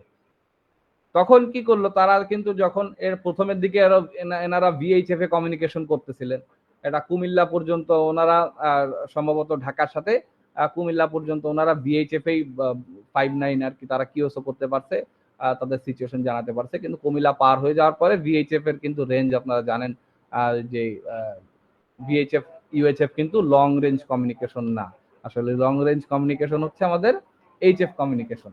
তা যখন করলো, যখন আমাদের কুমিল্লা যখন ওনারা পার হয়ে গেল, তখন আস্তে আস্তে ওনারা পরবর্তীতে এইচএফ এ গেল। এবং এইচএফ এর আর একটা সমস্যা আপনারা জানেন যে রাত্রে বেলায় এইচএফ অনেক দূর পর্যন্ত কমিউনিকেশন করা যায়, কারণ হচ্ছে সূর্যের আলোর যেই সেটা কিন্তু রাত্রে বেলায় সবচেয়ে ভালো থাকে। আমাদের যে ডি রিজনটা পুরোপুরি চলে যায়। আয়নোস্ফিয়ারের যে রিজনগুলো নিয়ে আপনাদের সাথে আলোচনা করেছিলাম, সেই আলোচনায় কিন্তু আপনারা দেখেছিলেন যে আয়নোস্ফিয়ারের যে রিজনগুলো আছে, ডি লেয়ার, ই লেয়ার, এফ লেয়ার, তা সেই ডি লেয়ারটা রাত্রেবেলায় কিন্তু আর থাকে না, যার কারণে লং রেঞ্জ কমিউনিকেশন এইচএফ এ আরো ভালো হয় দিনের বেলার তুলনায়। দিনের বেলায় এইচএফ এ খুব বেশি লং রেঞ্জ কমিউনিকেশন করা যায় না, কারণ ডি লেয়ারে সেটা হচ্ছে রিফ্লেক্ট করে আর উপরে যেতে পারে না সিগন্যাল। তা তখন আর কি তারা কিন্তু করলো যে টিম ভাগ হয়ে যে কুমিল্লা পর্যন্ত তারা ভিএইচএফ এ কমিউনিকেশন করেছে, এরপর থেকে তারা এইচএফ এ কমিউনিকেশন করছে। আরেকটা মজার জিনিস দেখবেন আপনারা, এটা দেখলে, ওই আর্টিকেলটা পড়লে আপনারা আরেকটা মজার জিনিস দেখতে পারবেন, বুঝতে পারবেন। সেখানে হচ্ছে যে যখন রাত হয়ে গেল, তখন কিন্তু এর আগ পর্যন্ত তারা যখন অনেক দূরে পর্যন্ত চলে গেছে, কুমিল্লা যখন পার হয়ে গেছে, তখন তো তারা আর ভিএইচএফ এ কমিউনিকেশন করতে পারতেছে না, তখন তারা এইচএফ এ কমিউনিকেশন করে। কিন্তু যখন রাত হয়ে গেল, তখন কিন্তু ওই ডি লেয়ার আর নাই আয়নোস্ফিয়ারে, যার কারণে কিন্তু শর্ট রেঞ্জ আর কমিউনিকেশন কিন্তু আর পসিবল না। রাত্রিবেলায় কিন্তু এইচএফ এ শুধুমাত্র লং রেঞ্জ কমিউনিকেশন করা যায়, অনেক দূরে সিগন্যাল চলে যায়। কাছাকাছি ওই ব্লাইন্ড স্পট আপনাদের দেখিয়েছিলাম যে গ্রাউন্ড ওয়েভ প্রপাগেশন এবং স্কাই ওয়েভ প্রপাগেশন যখন করা হয়, স্কাই ওয়েভ প্রপাগেশনের যে একদম মোমবাতির ঠিক নিচের অংশটা যেমন ছায়া থেকে যায়, অন্ধকার থেকে যায়, ঠিক স্কাই ওয়েভ প্রপাগেশনেও কিন্তু একেবারে কাছাকাছি দুই রেডিও স্টেশন, মানে ট্রান্সমিটার এবং রিসিভারের মাঝখানের যে সবচেয়ে কাছাকাছি জায়গাটা, সেই জায়গাটা কিন্তু ব্লাইন্ড স্পট হিসেবে থেকে যায়। তো এই রাত যখন হলো, তখন কিন্তু এই ব্লাইন্ড স্পট বেড়ে গেল, তখন কিন্তু আর বাংলাদেশের মধ্যে আর বাংলাদেশে এইচএফ এ কমিউনিকেশন করা যাচ্ছে না। তার মানে বুঝতে পারতেছেন সমস্যাটা, যে কুমিল্লা পার হয়ে যাওয়ার পরে দেখা যাচ্ছে ওনারা যখন নোয়াখালী কাছাকাছি যখন পৌঁছালেন, তখন কিন্তু নোয়াখালী আর ঢাকা বেশি কাছাকাছি হয়ে যাচ্ছে এই হিসাবে এইচএফ কমিউনিকেশনের জন্য। কারণ নোয়াখালী থেকে যখন একটা ট্রান্সমিট করতেছে সেটা আয়নস্ফিয়ারের মানে রিজিয়নে, তখন সেটা রিফ্র্যাক্ট হয়ে অনেক দূরে চলে যাচ্ছে। দেখা যাচ্ছে ওই দিক দিয়ে আমাদের নেপাল ভুটান পার হয়ে যাচ্ছে সিগন্যাল, বাংলাদেশের মধ্যে থাকতেছে না। আর যার কারণে ঢাকার সাথে কিন্তু আর তখন তারা টোটালি কোনো কমিউনিকেশন করতে পারতেছিল না। তখন কিন্তু কমিউনিকেশন করার সিস্টেম আছে। তখন সিস্টেম হচ্ছে যে আমরা কি করি, এরকম সিচুয়েশনে যখন আমরা ঢাকার সাথে আমরা কমিউনিকেট করতে পারতেছি না বেশি কাছাকাছি হয়ে যাওয়ার জন্য, তখন করি কি আমরা একটা দূরের স্টেশনের মাধ্যমে মেসেজ রিলে করি। যেরকমটা আমার কথা ঢাকার থেকে শুনতে পারতেছে না, আমি যশোর থেকে যদি এখন কিউসো করি, ঢাকার থেকে শুনতে পারতেছে না, কিন্তু কলকাতার থেকে তো কেউ শুনতে পারতেছে, অথবা কলকাতা থেকে না শুনতে পারলেও দিল্লির থেকে হয়তো কেউ শুনতে পারতেছে, বা ওইদিকে পাকিস্তান থেকে কেউ শুনতে পারতেছে, বা নেপাল থেকে কেউ শুনতে পারতেছে, কিন্তু আমার ঢাকা থেকে কেউ শুনতে পারতেছে না। তা তখন আমি করবো কি, আমার মেসেজটা আমি নেপালে বা দিল্লিতে যে অপারেটর শুনতে পারতেছে তারকে আমি বললাম যে আমরা তো আসলে এরকম একটা সিচুয়েশনের মধ্যে এই অপারেশন পরিচালনা করতেছি, আপনি আমাদের সহযোগিতা করুন। বা তারা এই সিচুয়েশন যখনই রেডিওতে শোনে যে এরকম সিচুয়েশন চলতেছে, বাইরের কান্ট্রিতেও তারাও কিন্তু তাদের অপ্রয়োজনীয় কোনো কিউএসও করা বাদ দিয়ে দেয়, তারাও কিন্তু স্ট্যান্ড বাই থাকে যে এখানে কোনো রকম যদি সহযোগিতা করা যায় তার জন্য, তারাও বিভিন্ন ফ্রিকোয়েন্সি মনিটর করতে থাকে। তখন দেখবেন কি আপনার মেসেজটা যখন আপনি ঢাকা স্টেশনকে পাচ্ছেন না, তখন এই নিজের থেকে কেউ না কেউ এগিয়ে আসবে। হয়তো দিল্লি থেকে কেউ একজন বলবে যে হ্যাঁ জেডিআর, আমি আপনার মেসেজ শুনতে পাচ্ছি এবং আমি ঢাকার মেসেজও শুনতে পাচ্ছি, কারণ ঢাকাও আমার থেকে অনেক দূরে, তাহলে আমি আপনার মেসেজটা আমি ঢাকাকে রিলে করে দিচ্ছি। তখন করে কি দিল্লির থেকে আমার ওই সেম মেসেজটা উনি আবার ঢাকাকে তখন কিন্তু আবার উনি রিপ্লে করে আবার ঢাকাকে পাঠায় দেয় সেই মেসেজটা। তা এইভাবে কিন্তু তখন ওনারা কমিউনিকেট করা শুরু করলো। নোয়াখালী পার হওয়ার পরে নোয়াখালী থেকে তখন সিগন্যালটা তারা সম্ভবত ভিক্টর ইউনিফর্ম 2 আলফা পাপা অনেক পুরাতন একজন অ্যামেচার অপারেটর ভারতের। তো এই আলফা পাপা তখন সে ভারতের সেই সিগন্যাল রিসিভ করে সে আবার ঢাকায় সেই সিগন্যাল কিন্তু আবার রিলে করেছেন। এর তখন কিন্তু ঢাকার যেই কন্ট্রোল রুমে যারা রয়েছেন তারা কিন্তু সেটা সরকারের সংশ্লিষ্ট সংস্থার সাথে কিন্তু সেই তথ্য তখন কিন্তু শেয়ার করতে পারছে। তখন তারা ওই যে যখন আস্তে আস্তে দুর্গত মানে এই যে দুর্যোগপূর্ণ এলাকার দিকে যখন আস্তে আস্তে যাচ্ছে তারা, তখন শেষ পর্যন্ত যে তারা ই করে যে পরের দিন সাধারণত যে কোনো দুর্ঘটনায় কিন্তু বেশ কয়েকটা রেসপন্স টিম আছে আমাদের বাংলাদেশের। আপনারা যেমনটা জানেন সিপিপি নামে একটা সংস্থা আছে, সাইক্লোন প্রোটেকশন কি জানো কর্মসূচি, এই ধরনের কি একটাই আছে না, সাইক্লোন হ্যাঁ ঘূর্ণিঝড় প্রস্তুতি কার্যক্রম, এই ধরনের কি একটা সিপিপি বলে। তা সিপিপি এবং রেড ক্রিসেন্ট সোসাইটি সহ আরো বেশ কয়েকটা অর্গানাইজেশনের সাথে তখন কিন্তু সরকারের সাধারণত জেলা পর্যায়ে জেলা প্রশাসকের কার্যালয়ে তখন মিটিং হয়, দুর্যোগ ব্যবস্থাপনা কমিটির একটা মিটিং। এই মিটিং এ তখন আমাদের যে অ্যামেচার রেডিও অপারেটররা যারা ঢাকা থেকে গিয়েছিলেন তারাও কিন্তু সেখানে অংশগ্রহণ করেছিলেন। করে তখন কিন্তু একটা ডিসিশন হয় যে আমাদের সবার আগে আমাদের কক্সবাজারের এটা আমাদের কমিউনিকেশনটা এস্টাবলিশ করতে হবে সবার আগে কক্সবাজার, কারণ কক্সবাজারের ওখানে একেবারে টোটালি আমাদের কোনো কমিউনিকেশন নাই, কোনো প্রশাসনের কোনো কমিউনিকেশন নাই, কোনো মিলিটারি কমিউনিকেশন নাই, কোনো কমার্শিয়াল কোনো কমিউনিকেশন নাই, টোটালি ব্ল্যাক আউট হয়ে গেছে সেই জায়গায়। তো তখন কিন্তু ওই সিদ্ধান্ত নেওয়ার পরে তখন জেলা প্রশাসন থেকে কয়েকটা টিম ভাগ করে দিল এবং বিভিন্ন এনজিও এবং যেই হিউম্যানিটেরিয়ান অর্গানাইজেশন তারাও কিন্তু বেশ কয়েকটা তাদের আলাদা আলাদা টিম করলো। তা সেই টিমের সাথে আমাদের অ্যামেচার রেডিও অপারেটররাও কিন্তু আলাদা আলাদা হয়ে গেলেন। যে তখন আমাদের একজন অপারেটর ভারতের কক্সবাজারে যে তখন তার স্টেশন সেখানে সেট আপ করলেন, দিয়ে সে কিন্তু কক্সবাজার থেকে চট্টগ্রাম যে চট্টগ্রাম জেলা প্রশাসনের অফিসে যে মিটিং যে কন্ট্রোল রুম ছিল সেই কন্ট্রোল রুমে কিন্তু তারা কমিউনিকেশন করেছিলেন এবং কক্সবাজারের তখন ইমিডিয়েট কি কি সহযোগিতা লাগবে, কি ধরনের সহযোগিতা লাগবে এই নিউজগুলো কিন্তু পাঠিয়েছিলেন। এবং সেখানে এক্স্যাক্টলি কমিউনিকেশন রিকভার করার জন্য যেটা করা লাগবে, আরেকটা জিনিস আপনাদের মনে রাখতে হবে যে এই ঘটনাটার মধ্যেই বলছি যে আমাদের দায়িত্ব হচ্ছে কমিউনিকেশন নিয়ে, কিন্তু আমাদের অনেকভাবে আমরা কাজ করতে পারি।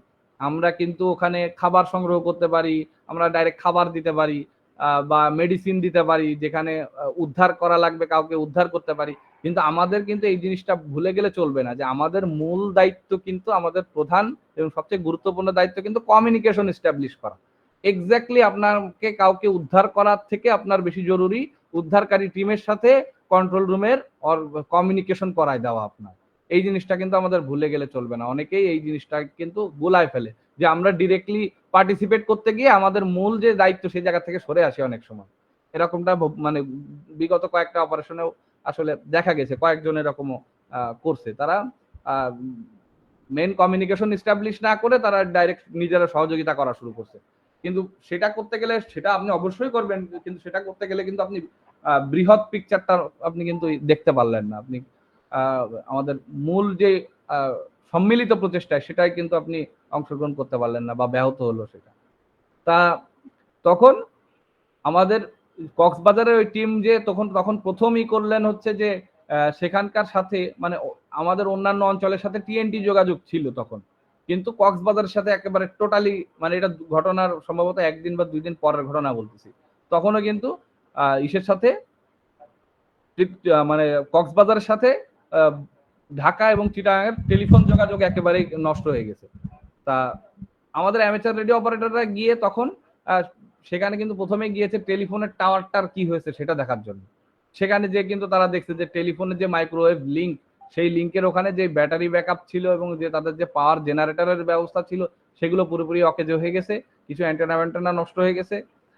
তো তখন তারা যখন এই রিপোর্টটা চিটাগাং কন্ট্রোল রুমে পাঠালো এবং তখন চিটাগাং থেকে সেই মেসেজ কিন্তু ঢাকায় তখন বিটিটিভির যেই Telegraph and telephone and Telegraph board, তখন বিটিটিভি ছিল, তখন বিটিটিভির সেই কন্ট্রোল রুমে কিন্তু সেই মেসেজ পাঠাই দেওয়া হয়েছে যে আপনার কক্সবাজারের বর্তমান অবস্থা হচ্ছে এই, মানে আপনাদের কক্সবাজারের যেই মাইক্রোওয়েভ স্টেশন সেখানে এই সমস্যা হয়েছে, সেখানে 2টা জেনারেটর নষ্ট হয়ে গেছে বা সেখানে 4টা অ্যান্টেনা ভেঙে পড়ছে।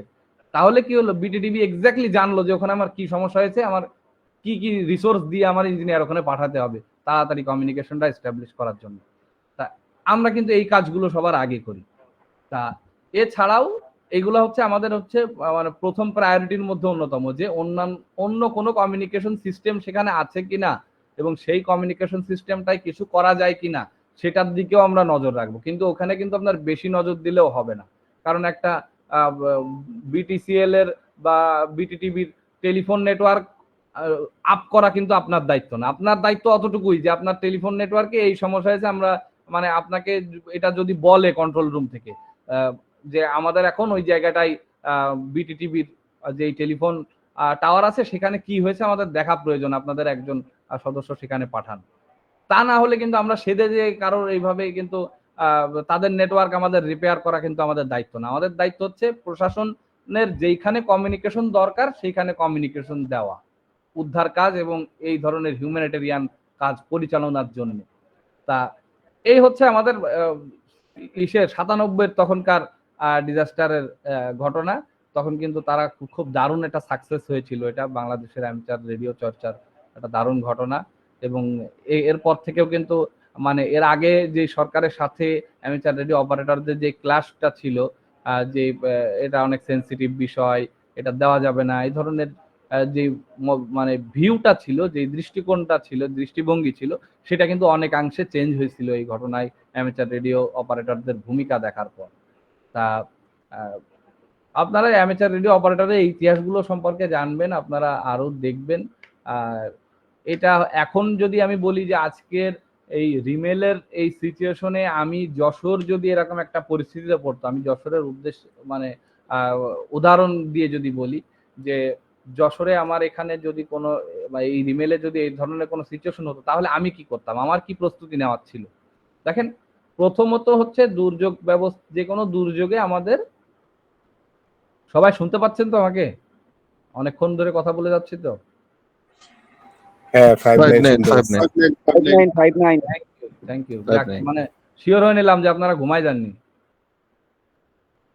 এইবার তা আমার যদি যশোরে এক্স্যাক্টলি যদি এরকম সিচুয়েশন হতো তাহলে আমি কি করতাম। তাহলে দেখেন, একটা দুর্যোগকালীন পরিস্থিতিতে আমাদের বেশ কয়েকটা ধাপে ধাপে আমাদের প্রস্তুতি নিতে হয়। তার মধ্যে প্রথম ধাপটা হচ্ছে আমার নিজের প্রস্তুতি, নিজের নিরাপত্তা। কারণ আমি যদি নিজে নিরাপদ না থাকি তাহলে আমি সেবা দিব কারে, কিভাবে দিব?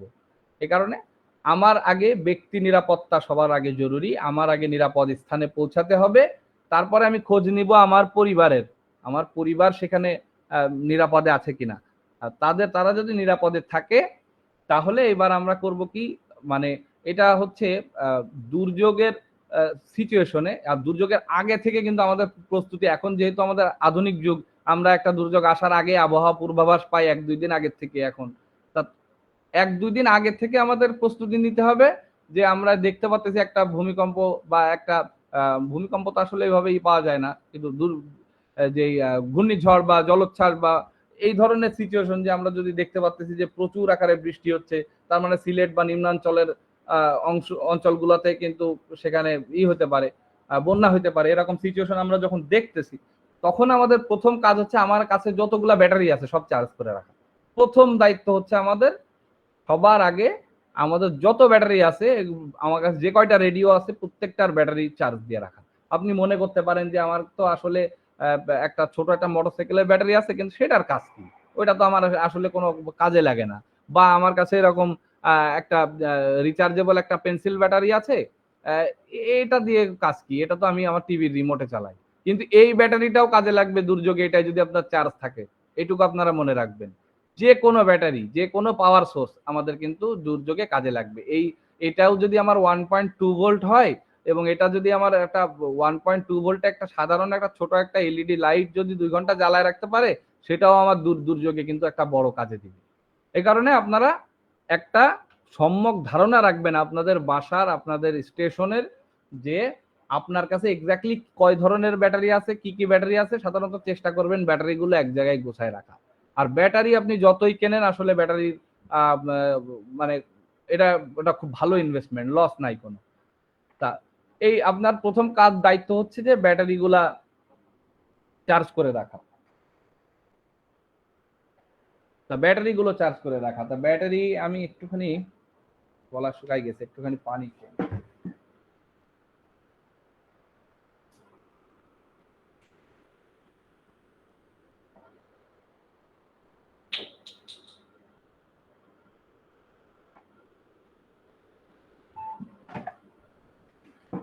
তো আমাদের প্রথম কাজ হচ্ছে আমার কাছে যতগুলা রেডিও আছে, রেডিওগুলো চার্জ দিয়ে রাখা, এবং রেডিও বাদে অন্যান্য যে এমনি যে কোনো ধরনের ব্যাটারি যেটা চার্জ দেওয়া যায়, এই ধরনের ব্যাটারিগুলো ফুল চার্জ দিয়ে রাখা। এটা হচ্ছে আমার প্রথম দায়িত্ব। এবার দায়িত্ব হচ্ছে যে আমার যখন ব্যাটারিগুলো চার্জ হয়ে গেছে, আমি রেডিওগুলো সব টেস্ট করে দেখলাম যে সবগুলার ফ্রিকোয়েন্সি ঠিক আছে কিনা, বা প্রোগ্রাম করে একটার সাথে আমি আরেকটা পিডিটি করতে পারতেছি কিনা, এই জিনিসগুলো দেখে আমার এই জিনিসগুলো এক জায়গায় করে রাখা। কারণ আপনার হঠাৎ একটা দুর্যোগ চলে আসলে তখন কিন্তু আপনি খোঁজাখুঁজি করতে পারবেন না। আর বিশেষ করে আপনারা জানেন যে জিনিসটা যখন প্রয়োজন হয়, সেই জিনিসটা তখন হাতের নাগালে পাওয়া যায় না। যেটা সারাদিন সামনের পরে 1 মাস ধরে ঘোরাঘুরি করতেছে, আপনার যখন প্রয়োজন হয়েছে তখনই দেখবেন সেটা আর খুঁজে পাচ্ছেন না। তো এই কারণে আমাদের এই জিনিসগুলো তখন হাতের নাগালে রাখতে হবে। কিছু শুকনা খাবার, বিস্কুট, পানি, এই ধরনের জিনিসগুলো আপনার প্রস্তুতি রাখতে হবে। এবং প্রাথমিক যেই ফার্স্ট এইড কিট, এই ধরনের একটা ফার্স্ট এইড কিট আপনারা সবাই বাসায় বানিয়ে রাখবেন। মানে ডাইরেক্ট কিনতে পাওয়া যায়, সেগুলো না কিনে আপনারা বানিয়ে রাখবেন। আপনারা জানেন সবাই যে আসলে একটা হঠাৎ করে একটা দুর্ঘটনা ঘটলে বা সাধারণ কাটা ছেঁড়া এই ধরনের সিচুয়েশনে যেই ফার্স্ট এইড গুলা লাগে, এই জিনিসগুলো আপনারা সংগ্রহ করে একটা ছোট একটা ব্যাগ বা ছোট একটা বক্স, একটা টিফিন বক্স, এই ধরনের কিছুতে আপনারা রেডি করে রাখতে পারেন। তা এইটা হয়ে গেল হচ্ছে আপনার দুর্যোগকালীন আপনার ব্যক্তিগত প্রস্তুতি। এবার যদি এর মধ্যে ধরেন দুর্যোগ কেবল আঘাত হানা শুরু করছে, বা আপনার যদি বজ্রপাত সহ বৃষ্টি হওয়া শুরু করছে, তখন আপনি করবেন কি, আপনার এখন আপনার স্টেশন বাঁচানোর জন্য যেটা করা উচিত, সেটা হচ্ছে যে আমি আমার সাধারণত আমার এখানে এখনো আমি ভালো গ্রাউন্ডিং করতে পারিনি, যার কারণে আমার এই অ্যান্টেনা এবং এই পাশে আরো একটা অ্যান্টেনা আছে যেটা ঝুলতেছে, এটাই।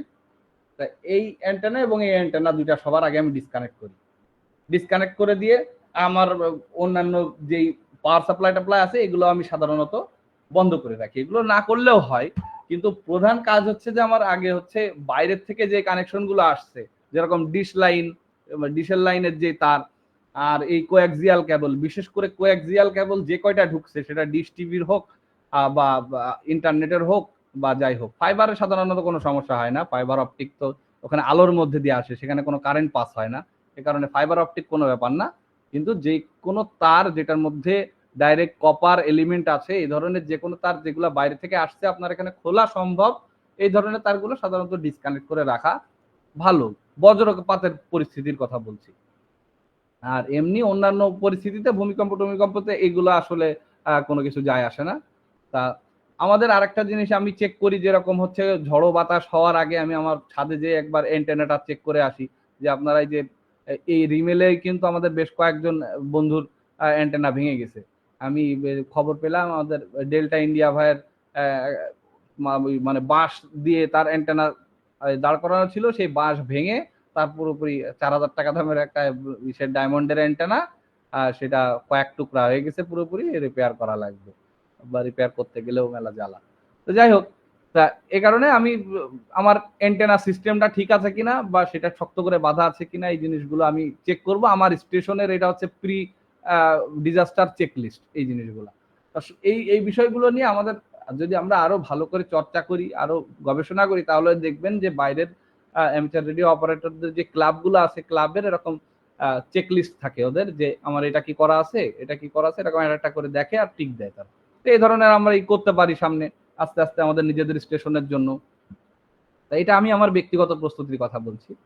তা এই হচ্ছে দুর্যোগকালীন সময়ের প্রস্তুতি। এবার আমার যখন স্টেশনে সবকিছু করা হয়ে গেছে, আমি দেখছি আমি নিরাপদ আছি, আমার ফ্যামিলি নিরাপদ আছে, আমার স্টেশন নিরাপদ আছে, আর আমার ব্যাটারি, আমার রেডিও রেডি আছে, চার্জ করা আছে, আমার প্রাথমিক চিকিৎসার যে কিট সেটা রেডি আছে, কিছু শুকনা খাবার, মুড়ি, তারপরে হচ্ছে এই আপনার চিড়া, মুড়ি, বিস্কুট, পাউরুটি, এই ধরনের বেশ কিছু শুকনা খাবার আপনার রেডি আছে। তাহলে এইবার আমরা কি করব, আরেকজনের খবর নিব। যখন আমি রেডি আছি, তখন এবার আমার যশোরে আরেকজন অপারেটর আছে আলফালিমা ট্যাঙ্গো, তখন আমি আলফালিমা ট্যাঙ্গোকে ফোন দিব যে জাভেদ ভাই, আপনার কি খবর, আমি তো পুরোপুরি রেডি আছি, বা আমার এই করলাম, কেবলমাত্র সব ব্যাটারিগুলো চার্জ শেষ করে এই যে রেডিওমেডি সব চেক করে রাখলাম, আপনি এগুলো করছেন তো? তখন কিন্তু আমি আমার অন্যান্য অপারেটরদের খোঁজ নেওয়া শুরু করব, বা আপনার ওখানে কোনো হেল্প লাগবে, আমি তো পুরোপুরি এখানে রেডি। বা আমার যদি সে প্রতিবেশী হয়, তাহলে আমিও তাকে যে সহযোগিতা করলাম তার স্টেশনটা রেডি করার জন্য, বা তার ব্যাটারিগুলো সব ঠিকঠাক আছে কিনা। এই হচ্ছে, আর এটা বলতেছি বর্তমান সিচুয়েশনে, যে আজকে যদি এই রিমেল এই ঘূর্ণিঝড়ে যদি আমার নামা লাগতো, তাহলে কি করতাম। কিন্তু ভবিষ্যতে যেগুলো হবে, মানে মূল যে প্রপার সিস্টেম, সেটা হচ্ছে আমার একটা গো বক্স রেডি থাকবে, যেটা আমি টান দিয়ে নিয়ে দৌড় মারবো। এইটাই হচ্ছে মানে একেবারে আমাদের অ্যাপ্রোপ্রিয়েট সলিউশন হচ্ছে এইটা। কিন্তু এখনো আমার গো বক্স নাই, আমি অলরেডি গো বক্স তৈরি করার জন্য একটা প্রজেক্ট হাতে নিয়েছি, আপনাদের একটু দেখাই। এটা হচ্ছে, এই দেখেন, একটা ছোট একটা বক্স। এই বক্সটা হচ্ছে, এটাই সাধারণত মেজারমেন্ট ইকুইপমেন্ট থাকে। এটা আমি 300 বা 350 টাকা দিয়ে কিনেছিলাম, হচ্ছে আমাদের এই যশোর পানি উন্নয়ন বোর্ডের ওখানে একটা অকশন হয়েছিল, ভাঙাড়ি মালের অকশন, সেখান থেকে কিনছিলাম। এটা হচ্ছে যে ল্যান্ড লেভেলিং এর যে মানে জমি মাপার যে যন্ত্রগুলা, এই যন্ত্রগুলার হচ্ছে বাক্স, এর মধ্যে এই পুরাতন জমি মাপার এই যন্ত্র থাকতো। তো এই ধরনের বক্স কিন্তু আপনারা বিভিন্ন জায়গায় বিভিন্ন সোর্সের মাধ্যমে কিন্তু আপনারা এগুলো পাইতে পারেন। বিশেষ করে যারা চিটাগাং আছেন, চিটাগাংয়ের জাহাজের কিন্তু খুব ভালো ভালো বক্স পাওয়া যায়। বক্স একটা হলেই হলো, কিন্তু এই বক্সটার সুবিধা আছে, এটা ওয়েদার প্রুফ, মানে এটায় কোনো পানি ঢুকবে না। আমি এইভাবে বন্ধ করে রাখলে এটা পানি টানি কিচ্ছু ঢুকবে না। মানে আমি যদি বন্যার জলে ভেসে যাই, এটাও আমি নিয়ে ভাসতে পারবো, আমার রেডিও ইকুইপমেন্টের মধ্যে নিরাপদেই থাকবে, এইটুকানি হচ্ছে আমি গ্যারান্টি দিতে পারবো। এই ধরনের আমাদের ওয়েদার প্রুফ বক্স হলে আমাদের জন্য ভালো হয়। এটা পুরোপুরি চারিদিক দিয়ে সিল করা, এটার মধ্যে কোনো রকম কোনো পানি ঢুকবে না। এবার এটার মধ্যে আমি কি রাখবো, এটা আমি শুধুমাত্র বক্সটাই করছি, এখনো পর্যন্ত কাজ শুরু করিনি। তবে কাজ শুরু করবো হচ্ছে এইটার যে দুইটা পার্ট রয়েছে, এই দুইটা পার্টের মধ্যে আমার চিন্তা আছে, এখানে একটা ছোট একটা ব্যাটারি থাকবে, এবং এখানে একটা বেস থাকবে এবং এইখানে আমি একটা ছোট একটা ক্রস ব্যান্ডের একটা রিপিটার করব, যে একটা দুইটা এখানে দুইটা ছোট ছোট রেডিও থাকবে, সাধারণত বলতে পারেন বাউফিং এর যে কোনো ইউভি ফাইবার টাইবার এগুলা দিয়ে।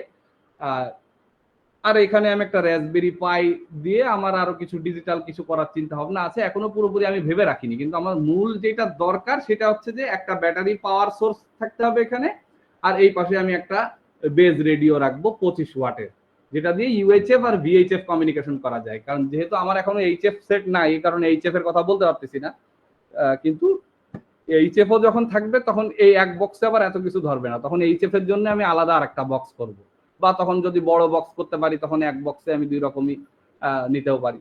তো এখানে আমার মূলত দরকার হচ্ছে শুধুমাত্র এখানে আমার একটা বড় একটা ব্যাটারি থাকবে, এই ব্যাটারিটা সাধারণত 10 থেকে 15 বা আমি এই জায়গার মধ্যে যত অ্যাম্পিয়ার ধরাই পারি, মূলত বিষয়টা হচ্ছে এই। তা আমার কাছে বর্তমানে ইউপিএস এর ব্যাটারি আছে আমার কয়েকটা, এই ব্যাটারিগুলো সব 9 অ্যাম্পিয়ারের ব্যাটারি। তা আমি চাইলে এখানে দুইটা ব্যাটারিও আমি সেট করতে পারি, কিন্তু দুইটা ব্যাটারি সেট করলে তখন আমার এই এক মানে এই দুইটা অংশই যেহেতু অর্ধেক অর্ধেক একদম সমান, যার কারণে আমার এই পাশে আমি দুইটা ব্যাটারি বা তিনটা ব্যাটারিও আমি সেট করতে পারবো, তাহলে আমার ট্রান্সিভার ওয়ানসিভার সব এই পাশে সেট করা লাগবে। তো আমি এখনো এক্স্যাক্টলি জানি না যে কিভাবে করব এইগুলা, সামনে করতে করতে আসলে, বা আমি একটা অটোক্যাডে আমি এই জিনিসগুলো আর কি ক্যাডের মাধ্যমে আরো ভালো করে ডিজাইন করে নিয়ে তারপরে আর কি মাঠে নামবো। তা এইটার মূল প্রয়োজনটা হচ্ছে যে ওখানে মিনিমাম যেটা থাকতে হবে সেটা হচ্ছে ব্যাটারি থাকতে হবে, আপনার রেডিও থাকতে হবে একটা ভিএইচএফ এবং ইউএইচএফ ডুয়েল ব্যান্ডের একটা রেডিও থাকতে হবে, অথবা আপনি দুইটা আলাদা রেডিও রাখতে পারেন, একটা ভিএইচএফ একটা ইউএইচএফ। আর হচ্ছে আপনার সেখানে অ্যান্টেনা, এক্সটার্নাল অ্যান্টেনা থাকতে হবে ওর সাথে, কিন্তু এই পুচকে এইসব এই যে ছোট অ্যান্টেনা এইসব দিয়ে কিন্তু কোনো লাভ নাই ভাই, এইগুলা কিন্তু আপনার ওই ডিজাস্টারে খুব বেশি কাজে লাগে না, কারণ এইগুলা নিয়ে আপনি এই ছোট অ্যান্টেনা দিয়ে কিন্তু আপনি ভালো হাইটে যদি থাকেন তাহলেই হয়তো 2, 4, 5 কিলো 10 কিলো কথা বলা যায়, কিন্তু সাধারণত কিন্তু এই হ্যান্ডি টু এই যে ছোট এই যে রাবার ডাকি অ্যান্টেনা বলে এইগুলারে, এই রাবার ডাকি অ্যান্টেনা দিয়ে কিন্তু গ্রাউন্ড লেভেলের থেকে গ্রাউন্ড লেভেলে আপনি 1/2 কিলো 1 কিলো এরকম সাধারণত মানে শহর অঞ্চলে একদম যশোরের মতো একদম বা ঢাকার মতন একদম জনবহুল এবং বিল্ডিং ভরা এলাকার জন্য আপনি 1-2 কিলোমিটারের বেশি পাবেন না। এই কারণে কিন্তু আমাদের বেজ রেডিও রাখতে হবে যেটা 25 ওয়াট পর্যন্ত আমাদের এই সাপোর্ট দিতে পারবে। যেরকম এই একটা রেডিও আছে চাইনিজ, কম দাম, একদম পচা কোয়ালিটির, কিন্তু দুর্যোগে তো আমার কাজে দিবে। নেই মামার থেকে তো কানা মামা অনেক ভালো। আর এটা আমি নিয়েছি এই কারণে যে আমি আপাতত আমি এখনো শিখতেছি, আপনাদের মতো আমিও এখনো শিখতেছি। এ কারণে যদি কিছু নষ্ট হয় এর উপর দিয়ে যাক, অল্পের উপর দিয়ে যাক। এই কারণে আমি এই চাইনিজ রেডিওর এগুলোর অনেকেই অনেক কথা বলে যে এত পচা রেডিও ভাই কেন নিছেন, তেন আপনি বোঝা মানুষে এইসব রেডিও কেন চালান। আমার কথা হচ্ছে যে এর উপর দিয়ে যত এক্সপেরিমেন্ট যাবে এর উপর দিয়ে যাবে, আমি যখন পুরোপুরি কনফিডেন্ট হব বা আমার চর্চা করার রেডিও যেটা হবে সেটা আমি একটা ভালো মানের একটা ইয়েসু রেডিও, বা যখন আমার সেই সামর্থ্য হবে বা আমি যখন গোছাইতে পারবো তখন আমি একটা ভালো রেডিও কিনবো, যেটা দিয়ে আমি কোনো এক্সপেরিমেন্ট করবো না, যেটা দিয়ে আমি শুধুমাত্র অপারেশন করব। তা এই কারণে হচ্ছে আমাদের চাইনিজ রেডিওগুলো আমাদের ভালো কাজে দেয়। তো এই গো বক্সটা যদি আমাদের তৈরি হয়ে যায় তখন কিন্তু আমাদের আর আসলে ওই ধরনের কোনো বাসায় রেডিও গোছানো, ব্যাটারি গোছানো এগুলা কিন্তু তখন করা লাগবে না। কারণ এই গো বক্সটা আমি প্রত্যেক সপ্তাহে হোক বা মাসে 2 বার করে হোক আমি একদিন বের করব, করে এটার ফুল চার্জ আছে কিনা দেখে নেব, এটা পুরোপুরি অপারেশন করতেছে কিনা। আমি একটা চেক লিস্ট আমি রাখবো যে এই বক্সটা আমার প্রত্যেক মাসে আমার 1-2 বার করে আমি চেক আপে রাখবো, যাতে কোনো রকম কোনো দুর্ঘটনা যদি ঘটে, কোনো রকম দুর্যোগ যদি চলে আসে, আমি এই বক্সটা নিয়ে দৌড় মারলেই আমি জানি যে এই বক্সের মধ্যে আমার এই বক্স দিয়ে আমি যদি কমিউনিকেশন করি অন্তত মিনিমাম আমি 2-5 ঘন্টা 10 ঘন্টা আমি ব্যাকআপ পাবো। এই ধরনের একটা গো বক্স আমাদের অবশ্যই করতে হবে, যেটা দিয়ে অন্তত কমপক্ষে 5 ঘন্টা থেকে 6 ঘন্টা আমি কিওসও করতে পারবো, বা আমি সেখান থেকে পাওয়ার নিয়ে অন্য কিছু চালাতে পারবো। সেটা আমি ওই ব্যাটারির ওই ক্যাপাসিটিটুকু আমি কিভাবে ব্যবহার করব সেটা আমার ব্যাপার, বা সেটা হচ্ছে দুর্যোগে আমার কি রকম প্রয়োজন সেই প্রয়োজন অনুযায়ী ব্যবহার করব। কিন্তু একটা গো বক্সে কমপক্ষে যেটা থাকা লাগবে, একটা ব্যাটারি থাকতে হবে, একটা বেস থাকতে হবে, সেখানে আউটপুট অ্যান্টেনা মানে সে এক্সটার্নাল অ্যান্টেনা আমার থাকতে হবে আলাদা, কোনো ছোট অ্যান্টেনা ব্যবহার করলে হবে না।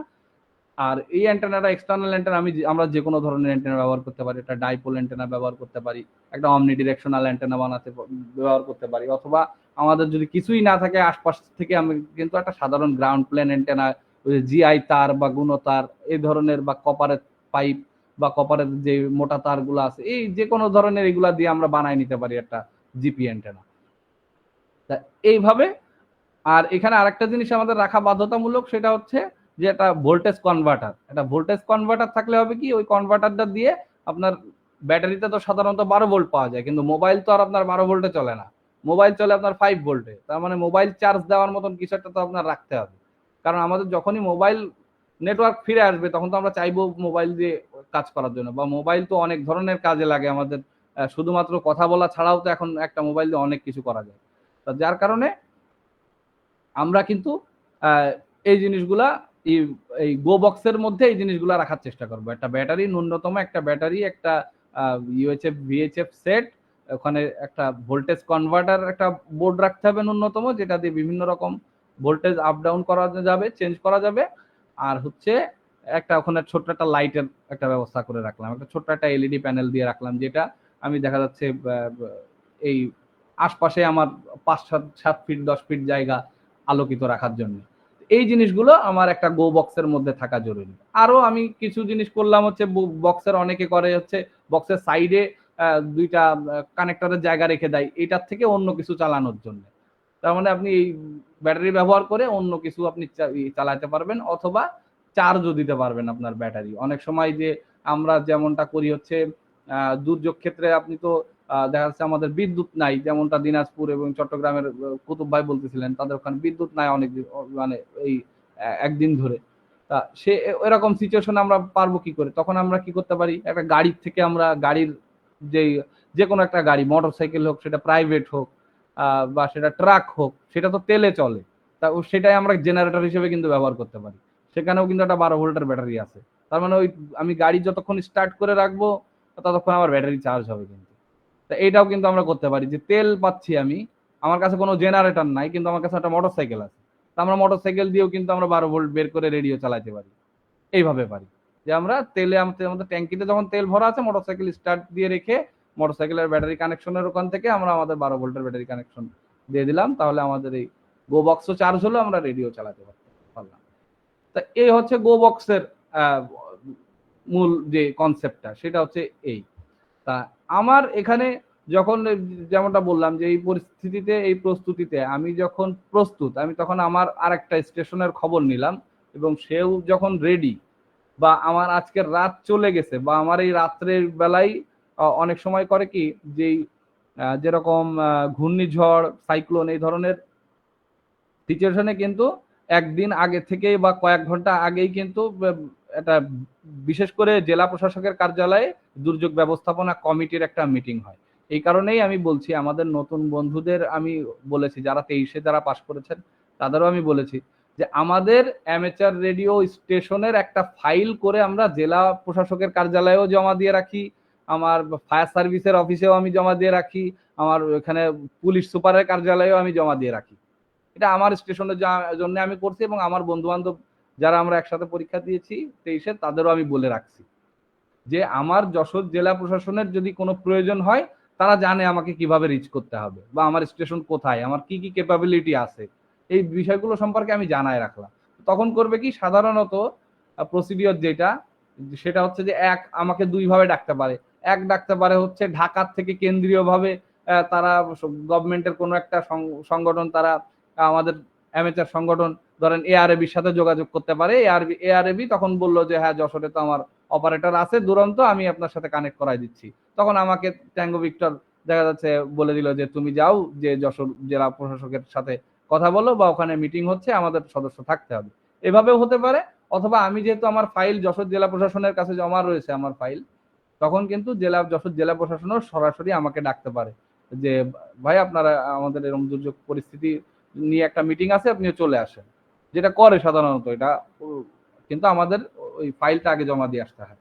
ওরা ওদের সাথে ভালো সম্পর্ক রাখলে, আগে থেকে পরিচয় হয়ে থাকলে এই সুবিধা আছে যে আমাকে যেমন যশোরে কোনো এরকম সিচুয়েশনে আমাকে তারা ফোন দেয়, দিলে আমি তখন ওই কমিটিতে ওই মিটিং এ কিন্তু যশোর জেলার যত ধরনের কর্মকর্তা আছে সবাই কিন্তু সেখানে উপস্থিত থাকে।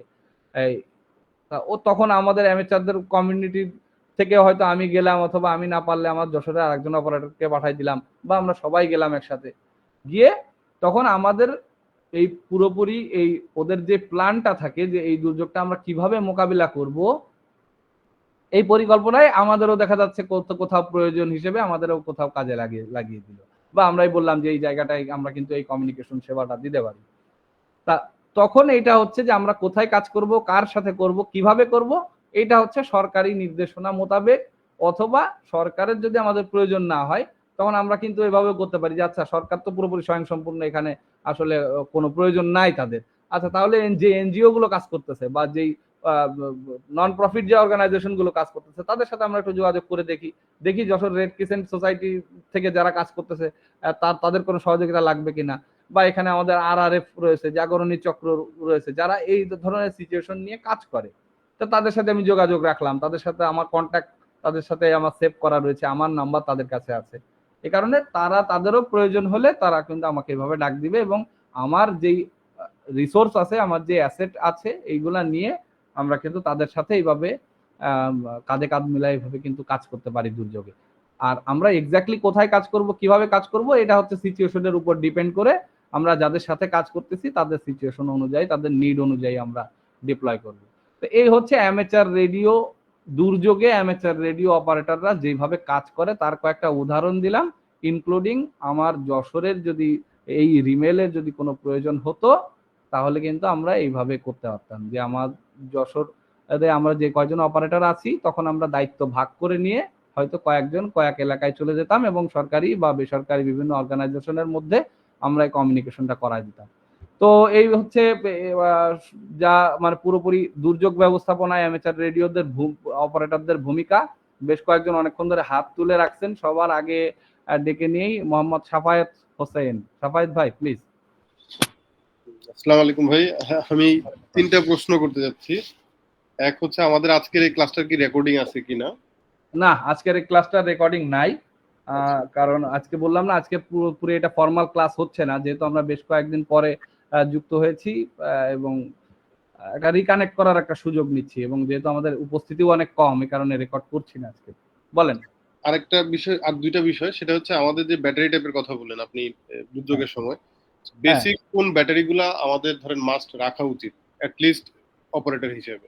আচ্ছা, আর একটা প্রশ্ন করে ফেলেন একবারে। আমি আরেকটা প্রশ্ন হচ্ছে আপনি যেটা বলেন ইনভলভমেন্ট আমাদের ডিসি অফিস বা হচ্ছে ফায়ার সার্ভিসের সাথে, ফায়ার সার্ভিসে যেমন ধরেন আমি ওনাদের কিন্তু নিজস্ব নেটওয়ার্কিং সিস্টেম আছে, সো এই জায়গাগুলোতে আমরা কিভাবে ইনভলভ হতে পারি ওইটার কি কোনো প্রসিডিউর আপনার জানা আছে কিনা? মানে আমার জানা মতে নাই আর কি, এটা একটু জানাতে। হ্যাঁ, আচ্ছা, থ্যাংক ইউ সাফায়েত ভাই, ভালো করছেন।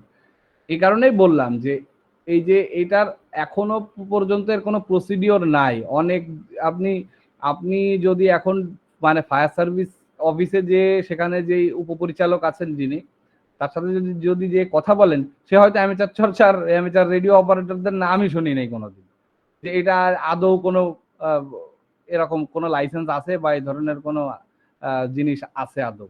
তো এই কারণে এটা তো আসলে ওনাদের দায়িত্ব যতটুকু তার থেকে বেশি আমাদের দায়িত্ব আমাদের পরিচয় করায় দেওয়া তাদের।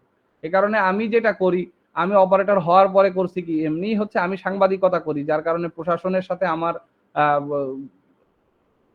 লেনদেনটা অনেক বেশি, আমার সাথে আমার প্রফেশনাল ইন্টারাকশন আরো ভালো শব্দ, ইন্টারাকশনটা আমার সাথে অনেক বেশি প্রশাসনের, বা আমি সেই যোগাযোগ রক্ষা করি তাদের সাথে। এই কারণে যশোরের যেই প্রশাসন বিশেষ করে তারা সবাই কিন্তু জানে আমার কর্মকাণ্ড সম্পর্কে, বা আমি কিন্তু জানিয়েছি তাদের জায়গা থেকে কিন্তু তাদের দায় নাই তেমন একটা আমাদের ডেকে নেওয়ার।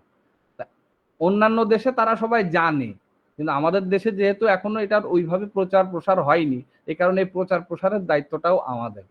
এই কারণে এর কোনো নর্মাল ওইভাবে কোনো প্রসিডিওর নাই। হয়তো আপনি উপকার করতে যাচ্ছেন, কিন্তু আপনি গেলেন ফায়ার সার্ভিসের কাছে, সেগুলো দূরমি আপনি ওয়্যারলেস ব্যবহার করতেছেন, মানে মানে আপনি যে তারা উপকার করতে আসছেন, উল্টো সে আপনাকে চার্জ করতে পারে যে আমি উপকার করতে আসি কি বিপদে পড়লাম, এরকমটা আপনার ফিল হতে পারে। এটা কারণ হচ্ছে- বুঝতে আসলে আমি আপনার ফায়ার সার্ভিসে ইনভলভ, তো আমি ওনাদের সাথে হ্যান্ডিগুলো দেখে ওনাদেরকে প্রশ্ন করতে বলে এটা আমরা জাস্ট নিজেরা কমিউনিকেশন করি। আমি ডিজির সাথে বসতে চেয়েছিলাম এই বিষয়ে, তো উনি বলছে সামনে হয়তো বসবে, বাট ওখানে কয়েকজন কোঅর্ডিনেটর বা ওয়্যার হাউস ইন্সপেক্টর যারা আছে ওনাদের সাথে কথা বলছে যে আমরা এরকম একটা অর্গানাইজেশন আছে, আমরা যদি কোনোভাবে আপনাদের সাথে ইনভলভ হইতে পারি, তো ওনারা বলছে হ্যাঁ এটা জানানো যাবে, পরে ডিজির সাথে বসলে হয়তো আপনারা এটা নিয়ে কথা বলতে পারেন।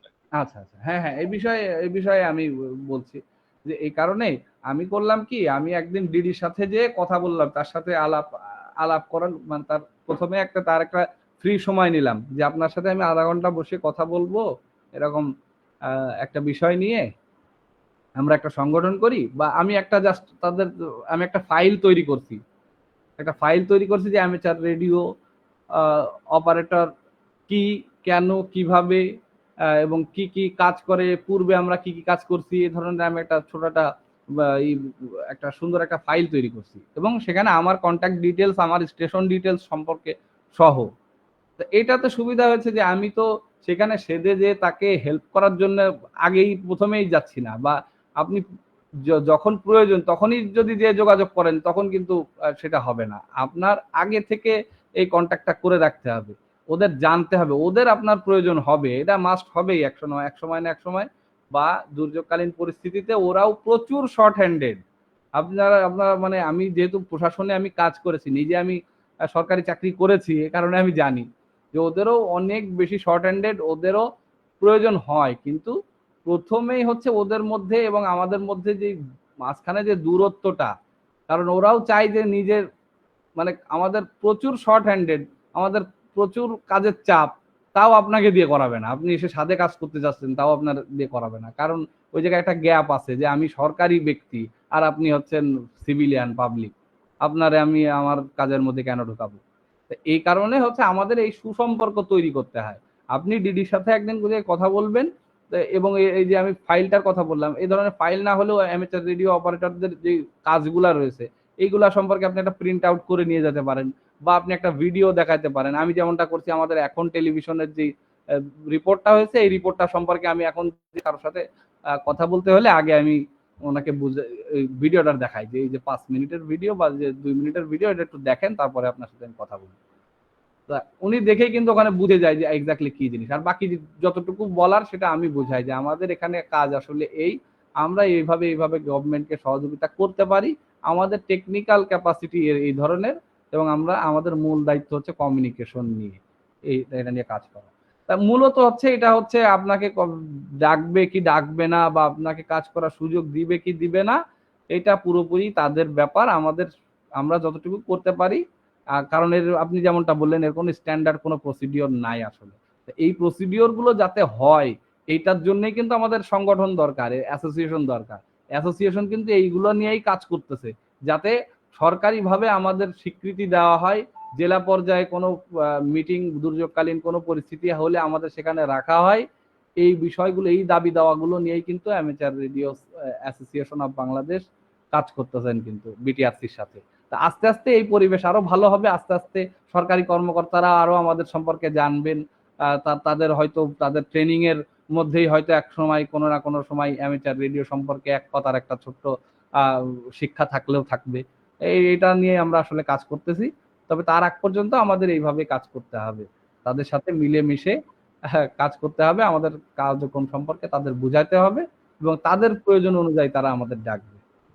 Thank you. আর এছাড়াও আমরা নিজেদের মতো তো অবশ্যই করতে পারি, বললাম না যে সরকারি প্রয়োজনে আমরা নিজেদের কাজে লাগাতে না পারলেও বিভিন্ন এনজিও আছে, বিভিন্ন নন প্রফিট অর্গানাইজেশন আছে, তাদের সাথে কিন্তু আমরা কাজ করতে পারি।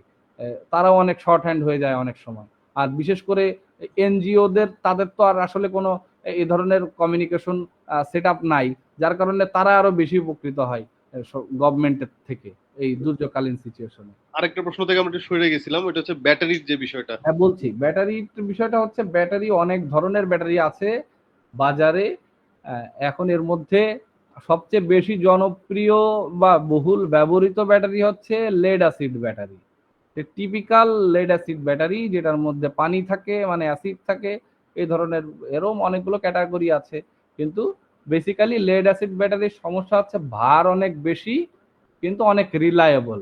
আপনি বেসিক্যালি এটা লেড অ্যাসিড ব্যাটারি আসলে নষ্ট করা যায় না, মানে নষ্ট হয়ে গেলেও আপনি ওর পানি আর প্লেট ফেলে নতুন লাগাই দিলে আবার ব্যাটারি নতুন হয়ে যায়। আর অধিকাংশ সময় জাস্ট পানি ফেলে দিয়ে আবার নতুন পানি দিলে অনেক সময় হয়ে যায়।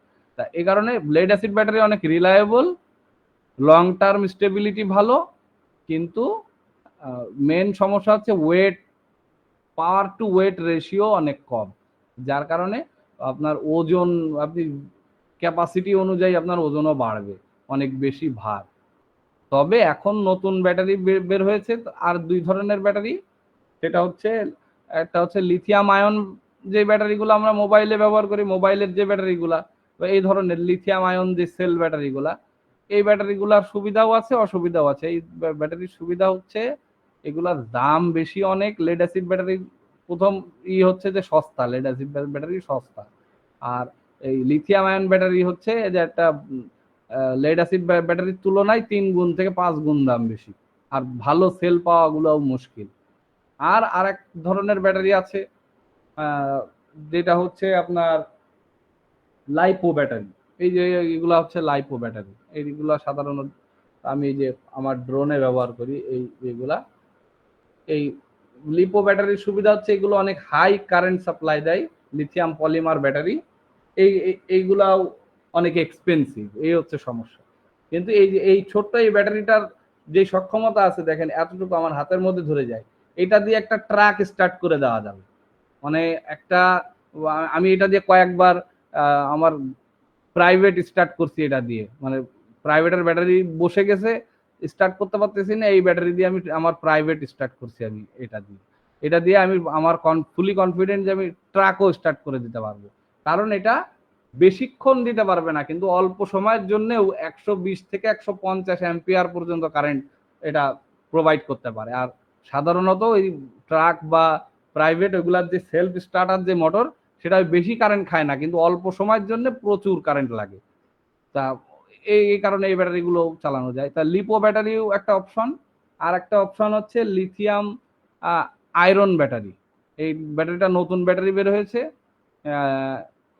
আরেক ধরনের ব্যাটারি আছে যে আপনার এইগুলাকে বলে হচ্ছে 18650 ব্যাটারি। এই যে এই ধরনের 18650 ব্যাটারি, এর যে দুই পাশে এরকম থাকে। এই 18650 ব্যাটারি, এইটা দিয়েও কিন্তু ব্যাটারি প্যাক বানাই নেওয়া যায়, কিন্তু এরও সমস্যা হচ্ছে ওই লেড অ্যাসিড ব্যাটারির মতন, যে আপনি ওয়েট বেশি হয়ে যায় অনেকটা ইসের তুলনায়, এরও ভালো সেল পাওয়া মুশকিল। আর এক ধরনের ব্যাটারি হচ্ছে যেটা বললাম যে লিথিয়াম আয়রন ফসফেট, মানে LiFeO4 মনে হয় ওটা সংকেত। তাই লিথিয়াম আয়রন ফসফেট এই ব্যাটারিগুলোও এখন ভালো হয়েছে, এটা এখন সবচেয়ে বেশি জনপ্রিয়। আমাদের যে আলফা রোমিও কিলো রিপন ভাই ভালো কয়েকটা ব্যাটারি প্যাক বানিয়েছে এই লিথিয়াম আয়রন ফসফেট দিয়ে। এটার দামও এখন তুলনামূলক বাজারে কম, এবং এটার ক্যাপাসিটি অনেক বেশি। মানে আপনি একটা লেড অ্যাসিড ব্যাটারির একই ওজন এবং সাইজে তার 3 গুণ থেকে 4 গুণ আপনি কারেন্ট পাবেন বা ক্যাপাসিটি পাবেন লিথিয়াম আয়রন ফসফেট ব্যাটারি। তবে ওই যে বললাম না যে সবচেয়ে সহজ, সস্তা এবং অ্যাভেলেবেল হচ্ছে লেড অ্যাসিড ব্যাটারি। এই কারণে কিছু না থাকলেও ভাই সবার আগে লেড অ্যাসিড ব্যাটারি এটা রাখার ব্যবস্থা করবেন। থ্যাংক ইউ শাবায়েত ভাই। Thank you. আচ্ছা, শুভ আহমেদ বেশ আগে থেকেই করছিল, তারপরে দেলোয়ারের কাছে যাব। হ্যাঁ, থ্যাংক ইউ জেডিআর ভাই।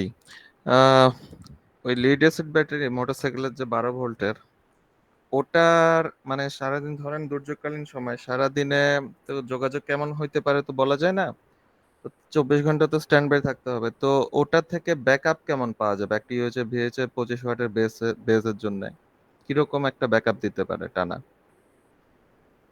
আচ্ছা, থ্যাংক ইউ। এইটা বিষয় হচ্ছে এই জিনিসগুলো আসলে ওইভাবে মুখে বলার বিষয় না, কারণ ক্যালকুলেশনের ব্যাপার। এই জিনিসগুলোই আপনারা আস্তে আস্তে শিখবেন।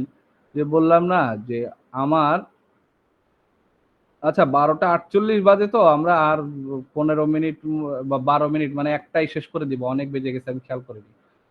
তা আমাদের এটা হচ্ছে ডিপেন্ড করবে আপনার ব্যাটারির ক্যাপাসিটি কতটুকু। সাধারণত 5 অ্যাম্পিয়ার থেকে 7, 8, 9 অ্যাম্পিয়ার পর্যন্ত মোটরসাইকেলের ব্যাটারি হয়ে থাকে। এটা দিয়ে আপনার ভাগ করতে হবে যে আপনি আপনার রেডিও যখন লিসেনিং এ থাকে, আপনি যখন ট্রান্সমিট করবেন না তখন কত কারেন্ট খায়, এগুলো সবই রেডিওর ডাটা শিটেই আপনি পাবেন। ওর যে টেকনিক্যাল স্পেসিফিকেশন বা ইউজার ম্যানুয়াল তার মধ্যে আপনি দেখতে পারবেন যে যখন সে স্ট্যান্ড বাই থাকে তখন কত কারেন্ট খায় এবং যখন ট্রান্সমিট করে তখন কত কারেন্ট খায়। এবার আপনি যখন ট্রান্সমিট করবেন পার ট্রান্সমিটে কতটুকু কারেন্ট আপনার প্রয়োজন 1 মিনিটের একটা কিউএসও করার জন্য, সেটা দিয়ে আপনার ব্যাটারির টোটাল কিউএসও মানে ক্যাপাসিটি যদি আপনি ভাগ দেন তাহলে আপনার বেরোয় চলে আসবে যে এক্স্যাক্টলি কত মিনিট আপনি কতবার পিটিটি করতে পারবেন। এবার সেই কয়বার পিটিটি যদি আপনি একটা না করেন তাহলে 1 ঘন্টা চলবে, আর যদি আপনি এখন 1 মিনিটের কিউএসও করে আবার 10 মিনিট 15 মিনিট পরে আবার আরেকটা করেন, 1 ঘন্টা পরে আবার আরেকটা করেন, এরকম করলে আপনার 24 ঘন্টা 48 ঘন্টাও যেতে পারে। এই জিনিসগুলো স্মার্টলি আমাদের ক্যালকুলেট করে ম্যানেজ করতে হবে। এর জন্যই হচ্ছে আমাদের এই ভোল্টেজ মিটার, তারপরে হচ্ছে ভোল্টেজ অ্যাডজাস্ট করার যে কন্ট্রোলার গুলা, এইগুলো আমরা আমাদের সংগ্রহে রাখি এই কারণে। আর আরেকটা ব্যাপার হচ্ছে যে আমাদের ব্যাটারির ক্যাপাসিটি কে যেমন আছে আমরা সেই বুঝে আমরা হলো কমিউনিকেশন করি, মানে তখন ওই ফাউ খাজুরি আলাপ করার টাইম নাই। তো আমার ব্যাটারির ব্যাকআপ আমার কাছে তখন অনেক বেশি গুরুত্বপূর্ণ। এই কারণে আমার একদম এক্স্যাক্টলি ক্রিটিক্যাল ইনফরমেশন দেওয়া ছাড়া আমি পিটিটিও করব না। রেডিওতে আমি জাস্ট স্ট্যান্ড বাই থাকবো, অন্যরা যা বলতেছে সেগুলা শুনবো। এইগুলো হচ্ছে আমাদের এই কারণেই এই যে আমাদের সংগঠন থেকে এই ধরনের কিছু ড্রিল করা হয়, যে amateur radio emergency operation drill. এই ধরনের এর আগেও কয়েকবার দাদা ট্যাঙ্গো ভিক্টর দাদার উদ্যোগে এর আগেও কয়েকবার হয়েছে, যেখানে ওরকম কয়েকটা টিম আলাদা আলাদা ভাগ হয়ে কেউ চট্টগ্রাম গেছে, কেউ খুলনা গেছে, কেউ ঢাকায় ছিল, কেউ সিলেট গেছে, এরকম কয়েকটা গাড়ি আলাদা আলাদা ভাগ হয়ে যে তারা বিভিন্ন জায়গা থেকে এরকম ইমার্জেন্সি কমিউনিকেশন করেছে। তা এই ধরনের আয়োজন সামনেও হবে এবং দাদা আশ্বাস দিয়েছে এই বছরের শেষের দিকে আমাদের এই ধরনের একটা কর্মসূচি করার, আপনারা সবাই যুক্ত থাকবেন। তখন এই প্র্যাকটিক্যালি এই জিনিসগুলো আস্তে আস্তে অভিজ্ঞতার সাথে আসবে যে একটা ব্যাটারিতে কতটুকু সময় আপনার যেতে পারে। আর রেডিওর ভেদে এটাও কিন্তু পার্থক্য হয়, যে একই রেডিওতে আমি 25 ওয়াট মারতেছি, কোনোটাই আমার 3 অ্যাম্পিয়ার কারেন্ট খাচ্ছে আর কোনোটাই 8 অ্যাম্পিয়ার কারেন্ট খাচ্ছে। এই জিনিসগুলাই হচ্ছে আমাদের মূলত হচ্ছে ক্যালকুলেট করে বের করা এবং আস্তে আস্তে আরো এফিশিয়েন্ট করা। কারণ আমাদের মূল লক্ষ্য হচ্ছে সবচেয়ে কম পাওয়ার, সবচেয়ে কম ব্যাটারি খরচ করে, সবচেয়ে কম রিসোর্স ব্যবহার করে সবচেয়ে বেশি দূরত্বে সিগন্যাল পাঠানো। এটা হচ্ছে আমাদের মূল কাজ। তো থ্যাংক ইউ শুভ ভাই। আর যারা যারা হাত তুলেছিল নামাই ফেলছেন, মনে হয় আপনাদের কোশ্চেন আনসার হয়ে গিয়েছে। You welcome. আর কারো কোনো কোশ্চেন? হ্যাঁ দেলোয়ার প্লিজ।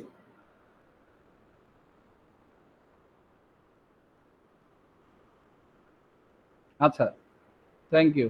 আচ্ছা আমাদের কত অ্যাম্পের ব্যাটারি রাখা উচিত বলতে আমাদের আমি বলবো যে মিনিমাম 15 অ্যাম্পিয়ারের ব্যাটারি আমাদের থাকা উচিত। কারণ আমরা এই যে কক্সবাজার যে সি বিচ আমাদের বিচ ক্যাম্প যেটা করলাম, সেখানে আমাদের এরকম একটা সিচুয়েশন হয়েছিল। আমাদের ওখানে পল্লী বিদ্যুতের মানে ন্যাশনাল গ্রিডের কিছু কাজ করতেছিল পিজিসিএল এর, সেইটার কারণে আমাদের প্রায় 12 ঘন্টা মতো কারেন্ট ছিল না বিচেই, ওই বিচ ক্যাম্পেই। তখন আর কি আমরা ওই স্থানীয় ইসের থেকে আমাদের কয়েকজন বন্ধুরা যে স্থানীয় দোকান থেকে একটা ট্রাকের ব্যাটারি এরকম ভাড়া পাওয়া যায়, ব্যাটারি ভাড়া নিয়ে এসেছিল ডেকারেটরের কাছ থেকে।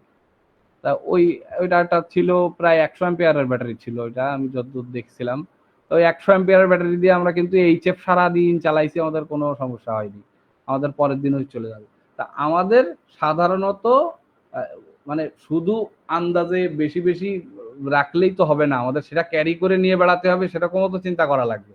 এই কারণে আমাদের মূল টার্গেট রাখতে হবে ব্যাটারির জন্য আমি যেটা কত কম ওজনের মধ্যে কত বেশি পাওয়ার আমি নিয়ে যেতে পারি, যেটা আমি সহজে ক্যারিও করতে পারবো। এই কারণে ক্যারির হিসেবে করলে আপনি ধরেন যে একটা 10-15 কেজির ব্যাটারি, এর বেশি তো আসলে এইভাবে বেশি দূর ক্যারি করা যায় না। এখন তার মধ্যে আপনার যত ক্যাপাসিটি ধরে, সাধারণত 10 থেকে 15 অ্যাম্পিয়ার ব্যাটারি হলেই মোটামুটি আমাদের 24 থেকে 48 ঘন্টা ইমার্জেন্সি কমিউনিকেশন করা যাবে বলে আমার মনে হয়, কিন্তু এখনো প্র্যাকটিক্যাল এক্সপিরিয়েন্স নাই। Thank you Delowar. আর বাসায় আমাদের যে স্টেশন করতেছি, এই স্টেশনের জন্য যেরকম পাপালিমার স্টেশনে দেখে আসলাম যে তার ওরকম 130 না 150 অ্যাম্পিয়ারের ব্যাটারি আছে, বড় আইপিএস এর ব্যাটারি। তো এরকম আমরা বাসার স্টেশনের জন্য আমরা এরকম ওখানে যত বড় করব তত ভালো, আমাদের ফ্যান ট্যান আমরা বাড়ির ফ্যান লাইট টাইট সবই জ্বালাতে পারবো সেটা দিয়ে। বাসার জন্য আমরা এই ধরনের আইপিএস এর ব্যবস্থা রাখতে পারি, সেখানে কোনো ব্যাটারির আসলে সাইজের লিমিটেশন নাই। তবে ইমার্জেন্সি আমাদের যে গো বক্স করবো সেখানের সাইজের লিমিটেশন হচ্ছে এরকম। আর আমরা আরেকটা জিনিস করা উচিত, সেটা হচ্ছে ব্যাটারি আর হচ্ছে আমাদের যে গো বক্স, অনেকে আমি যেমনটা বললাম যে আমার গো বক্সের মধ্যে আমি ব্যাটারি রাখবো দুটো। আবার আরেকভাবে করা যায়, সেটা হচ্ছে যে আমার ওই গো বক্সের মধ্যে কোনো ব্যাটারি থাকবে না, ব্যাটারি আমি এক্সটার্নাল আলাদা কানেক্ট করব বাইরে। এরকম আমি 2-3টে ব্যাটারি প্যাক বানালাম আর রেডিও বক্স বানালাম একটা আলাদা, ওইটার মধ্যে শুধু রেডিওই আছে, ওর মধ্যে কোনো ব্যাটারি ম্যাটারি কিছু নাই। কারণ ব্যাটারি যখনই থাকবে তখন কিন্তু একটা রিস্কও থেকে যায় যে ওই ব্যাটারিটা কোনো কারণে যদি ব্লাস্ট হয়ে যায়, কোনো কারণে সেখানে ফায়ার হ্যাজার্ড হয়, তখন আমার দামি রেডিও ইকুইপমেন্টগুলোও কিন্তু নষ্ট হয়ে যাবে। এই কারণে ব্যাটারি যদি সম্ভব হয় তাহলে ব্যাটারিও এরকম আলাদা আলাদা প্যাক করে রাখা ভালো। যে আমার 2-3টে ব্যাটারি প্যাক বানালাম, সব কয়টা আমি চার্জ দিয়ে রাখলাম, নিয়ে বেরোনোর সময় আমি 2-3টে নিয়ে বের হলাম, কিন্তু আমার এখন লাগতেছে একটা, 2টা আমাদের গাড়ির মধ্যে রেখে দিলাম আর একটা নিয়ে আমরা ফিল্ডে বেরোয় পড়লাম। এই ধরনের করা যায়। মিনিমাম 2টা থাকলে সুবিধা হচ্ছে যে আমাদের একটা চার্জে বসায় রাখলাম সোলারে, আর একটা দিয়ে আমরা করলাম কিওসও করলাম। আর এইভাবে আমরা করে সুইচ করে ব্যবহার করতে পারবো। এই কারণে একাধিক থাকা ভালো। আর সোলারের ক্ষেত্রে সাধারণত 100 থেকে 200 ওয়াটের হলে ভালো হয়, কারণ সহজে পোর্টেবল হিসেবে ব্যবহার করা যায়, সহজে ক্যারি করা যায় সেই হিসেবে। কিন্তু এর বেশি হলে আমাদের যত বেশি হবে তত ভালো সেই হিসেবে। কিন্তু আমাদের এগুলো মাথায় রাখতে হবে যে আমাদের পোর্টেবল চিন্তা হলো সবার আগে করতে হবে, যে আমি সাথে কাউকে পাবো না দুর্যোগে, আমি একা ক্যারি করব একটা সোলার প্যানেল, একটা ব্যাটারি, এর মধ্যে কয়েকটা রেডিও, বেশ কয়েকটা অ্যান্টেনা, কিছু ফিট কেবল, কিছু শুকনা খাবার, কয়েকটা ওয়্যারলেসের চার্জার, এরকম এইগুলো নিয়ে হলো আমার চিন্তা করতে হবে যে আমি ব্যক্তিগতভাবে যেগুলো ক্যারি করতে পারবো ব্যাকপ্যাকে বা এ ধরনের সেইটাই হচ্ছে আমাদের মূল টার্গেট থাকবে, যে আমি কোনো সহযোগিতা পাবো না, আমি একা নিয়ে আমি বের হয়ে যেতে পারবো, এই ধরনের ক্যাপাসিটি আমাদের রাখতে হবে। Thank you. শুভ আহমেদ আবার হাত তুলেছেন। জি ভাই, এবার একটু অ্যান্টেনা নিয়ে প্রশ্ন ছিল। হ্যাঁ, একাধিক হচ্ছে ভিএইচএফ 25 ওয়াটের বেস একটা অ্যান্টেনা কি থেকে শেয়ার করতে পারে, মানে টিএক্স আরএক্স করতে পারে, নাকি আলাদা আলাদা অ্যান্টেনা প্রয়োজন? আচ্ছা। এই টিএক্স আরএক্স এর বিষয়টা হচ্ছে এটা করতে পারে, তবে এটা করার জন্যে মানে এটা করা যায় না তা না, করা যায়, কিন্তু এর জন্য আলাদা কিছু ডিভাইস লাগে। যেরকম হচ্ছে যে আপনি যদি একই সাথে 2টা দিয়েই যদি টিএক্স করেন তাহলে কোনটা দিয়ে যাবে বা কি সিগন্যাল যাবে, 2টা তো মিক্স হয়ে গেল, তাই না? এই কারণে আপনি যদি একই সাথে না করেন তাহলে কোনো সমস্যা নেই। যে এখন আমার রেডিও এ কোনো ব্যবহার করতেছে না, তার মানে রেডিও বি এখন ব্যবহার করতে পারবে, কোনো সমস্যা নেই। এইভাবেও করা যায় এক। আর আরেকটা জিনিস করা যায় হচ্ছে যে আমার রেডিও এ হচ্ছে এখন ট্রান্সমিট করতেছে, কিন্তু রেডিও বি তখন রিসিভ করতে পারবে না, কিন্তু বা তখন রিসিভ করতে পারবে। এই জিনিসটার জন্য হচ্ছে আমাদের লাগে ডুপ্লেক্সার বলে এটাকে। ডুপ্লেক্সার ব্যবহার করার সুবিধা হচ্ছে যে আমরা যে রিপিটার গুলো আমরা ইনস্টল করি, রিপিটার মানে হচ্ছে 2টা রেডিও, তার মানে 2টা রেডিও দিয়ে আমাদের এই একটা অ্যান্টেনা দিয়ে 2টা রেডিও চালানো।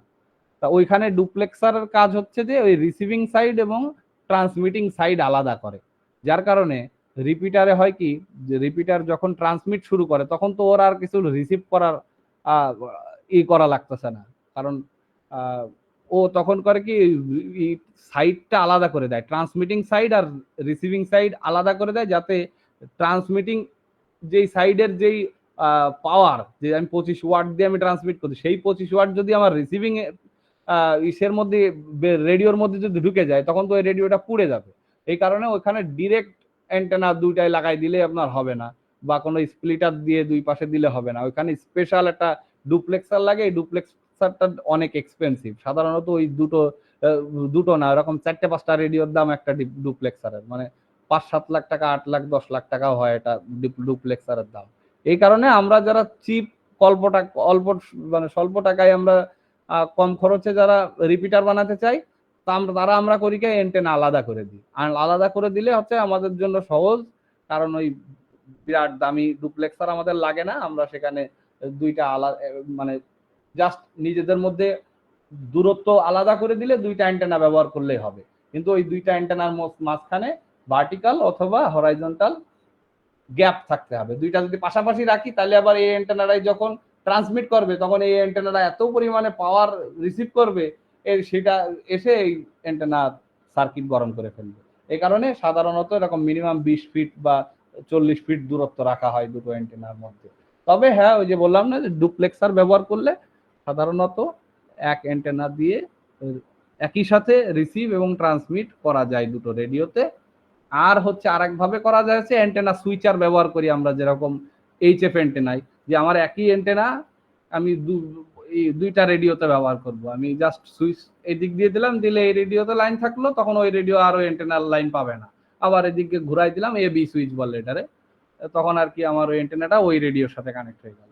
বা আমরা এইভাবে করি হচ্ছে যে দুটো অ্যান্টেনা আমরা একসাথে আনছি, এনে এরকম সুইচ লাগাই দিছি আমাদের রেডিওর সাথে, যে আমি এখন 20 মিটার অ্যান্টেনা দিয়ে কথা বলবো, জাস্ট আমি ওইখান থেকে সুইচ করে দিলাম 20 মিটার অ্যান্টেনায়, তখন 20 মিটার অ্যান্টেনার সাথে কানেক্ট হয়ে গেল, 40 মিটারেরটা আমার ডিসকানেক্ট হয়ে গেল। আবার যখন 40টা ব্যবহার করবো তখন জাস্ট ওখান থেকে সুইচ ঘুরাই দিলে আমার 40তে কানেক্ট হয়ে গেল। এই ধরনের সুইচ করা যায়, কিন্তু সাধারণত ডুপ্লেক্সার ছাড়া একই অ্যান্টেনা দিয়ে একাধিক রেডিও ব্যবহার করা বিপজ্জনক প্র্যাকটিস। থ্যাংক ইউ ভাই। আচ্ছা, আর কারো যদি কোনো কোশ্চেন না থাকে তাহলে আমরা আজকের ক্লাস তো বলা যায় না, আজকে মোটামুটি আমরা আবার সবাই কানেক্ট হলাম, আবার ক্লাস করার অভ্যাসটা আসলো। আজকেও প্রায় মানে 2 ঘন্টা বেশি হয়ে গেল, 10:50 না 11টায় শুরু করছিলাম আমরা, এখন 1টা বেজে গেছে, ওরে বাবা মেলাক্ষণ হয়ে গেছে। তো সামনের আগামী কাল সকাল মানে রাত 10টায় আমাদের ক্লাস হবে। ট্যাঙ্গো ভিক্টরের সাথে যে কথা হয়েছে এবং আপনাদের যে কথাগুলো শুনেছি, তাতে হচ্ছে যে আমাদের ক্লাস এই 10:50 করলে অনেক রাত হয়ে যায়, অনেকেই ফজরের নামাজ পড়েন, আপনাদের অনেক সমস্যা হয়, অনেকেই চাকরি বাকরি করে এসে সকাল সকাল ঘুমায় পড়েন, সকালে উঠতে হয়, তাদের জন্য সমস্যা। সব বিবেচনা করে কাল থেকে আমাদের 10টায় ক্লাস হবে, রাত 10টায় আমাদের ক্লাস শুরু হবে। এবং কালকে আমাদের সিলেবাস অনুযায়ী যে আমরা যেই টপিকগুলো পড়েছিলাম, বেসিক ইলেকট্রনিক্স, রেডিও প্রোপাগেশন 1 আর 2 পড়েছিলাম, এখন আমরা হচ্ছে আগামীকাল রেডিও প্রোপাগেশন 3, বা আমি সিলেবাসটা আমার দেখা লাগবে। আমাদের বিশেষ করে হচ্ছে স্কাই ওয়েভ কিভাবে কাজ করে, আমাদের সূর্যের কিছু প্যারামিটারস আছে, এই জিনিসগুলো কিভাবে কাজ করে এই জিনিসগুলো আমরা শিখবো। কিভাবে সোলার সাইকেল ট্র্যাক করে এই জিনিসগুলো আমরা শিখবো। সোলার সাইকেল কিভাবে প্রোপাগেশনে ইফেক্ট ফেলে এই জিনিসগুলো আমরা মোটামুটি সোলার সাইকেল নিয়ে শিখবো আমরা আগামীকাল। তো আগামীকালের ক্লাসে সবাই যুক্ত থাকবেন এবং এরপর থেকে ক্লাসে সবার যুক্ত থাকতে হবে। ক্লাস মিস করলে কিন্তু সার্টিফিকেশন নিয়ে সমস্যা, ট্যাঙ্গো ভিক্টর কিন্তু অনেক কড়াভাবেই বলছেন। আদেলো, আর লাস্ট প্রশ্ন, রেকর্ডিং করেছেন? আচ্ছা, আমাকে তাহলে ওটা করার দরকার নাই, মানে পাবলিকলি শেয়ার করার দরকার নাই, এমনি আমাকে একটা প্রাইভেট লিংক করে আমাকে দিয়ে দিন। ঠিক আছে, হ্যাঁ, থ্যাংক ইউ। হ্যাঁ, তো ঠিক আছে, সবাই আল্লাহ হাফেজ, সবাই ভালো থাকবেন। 73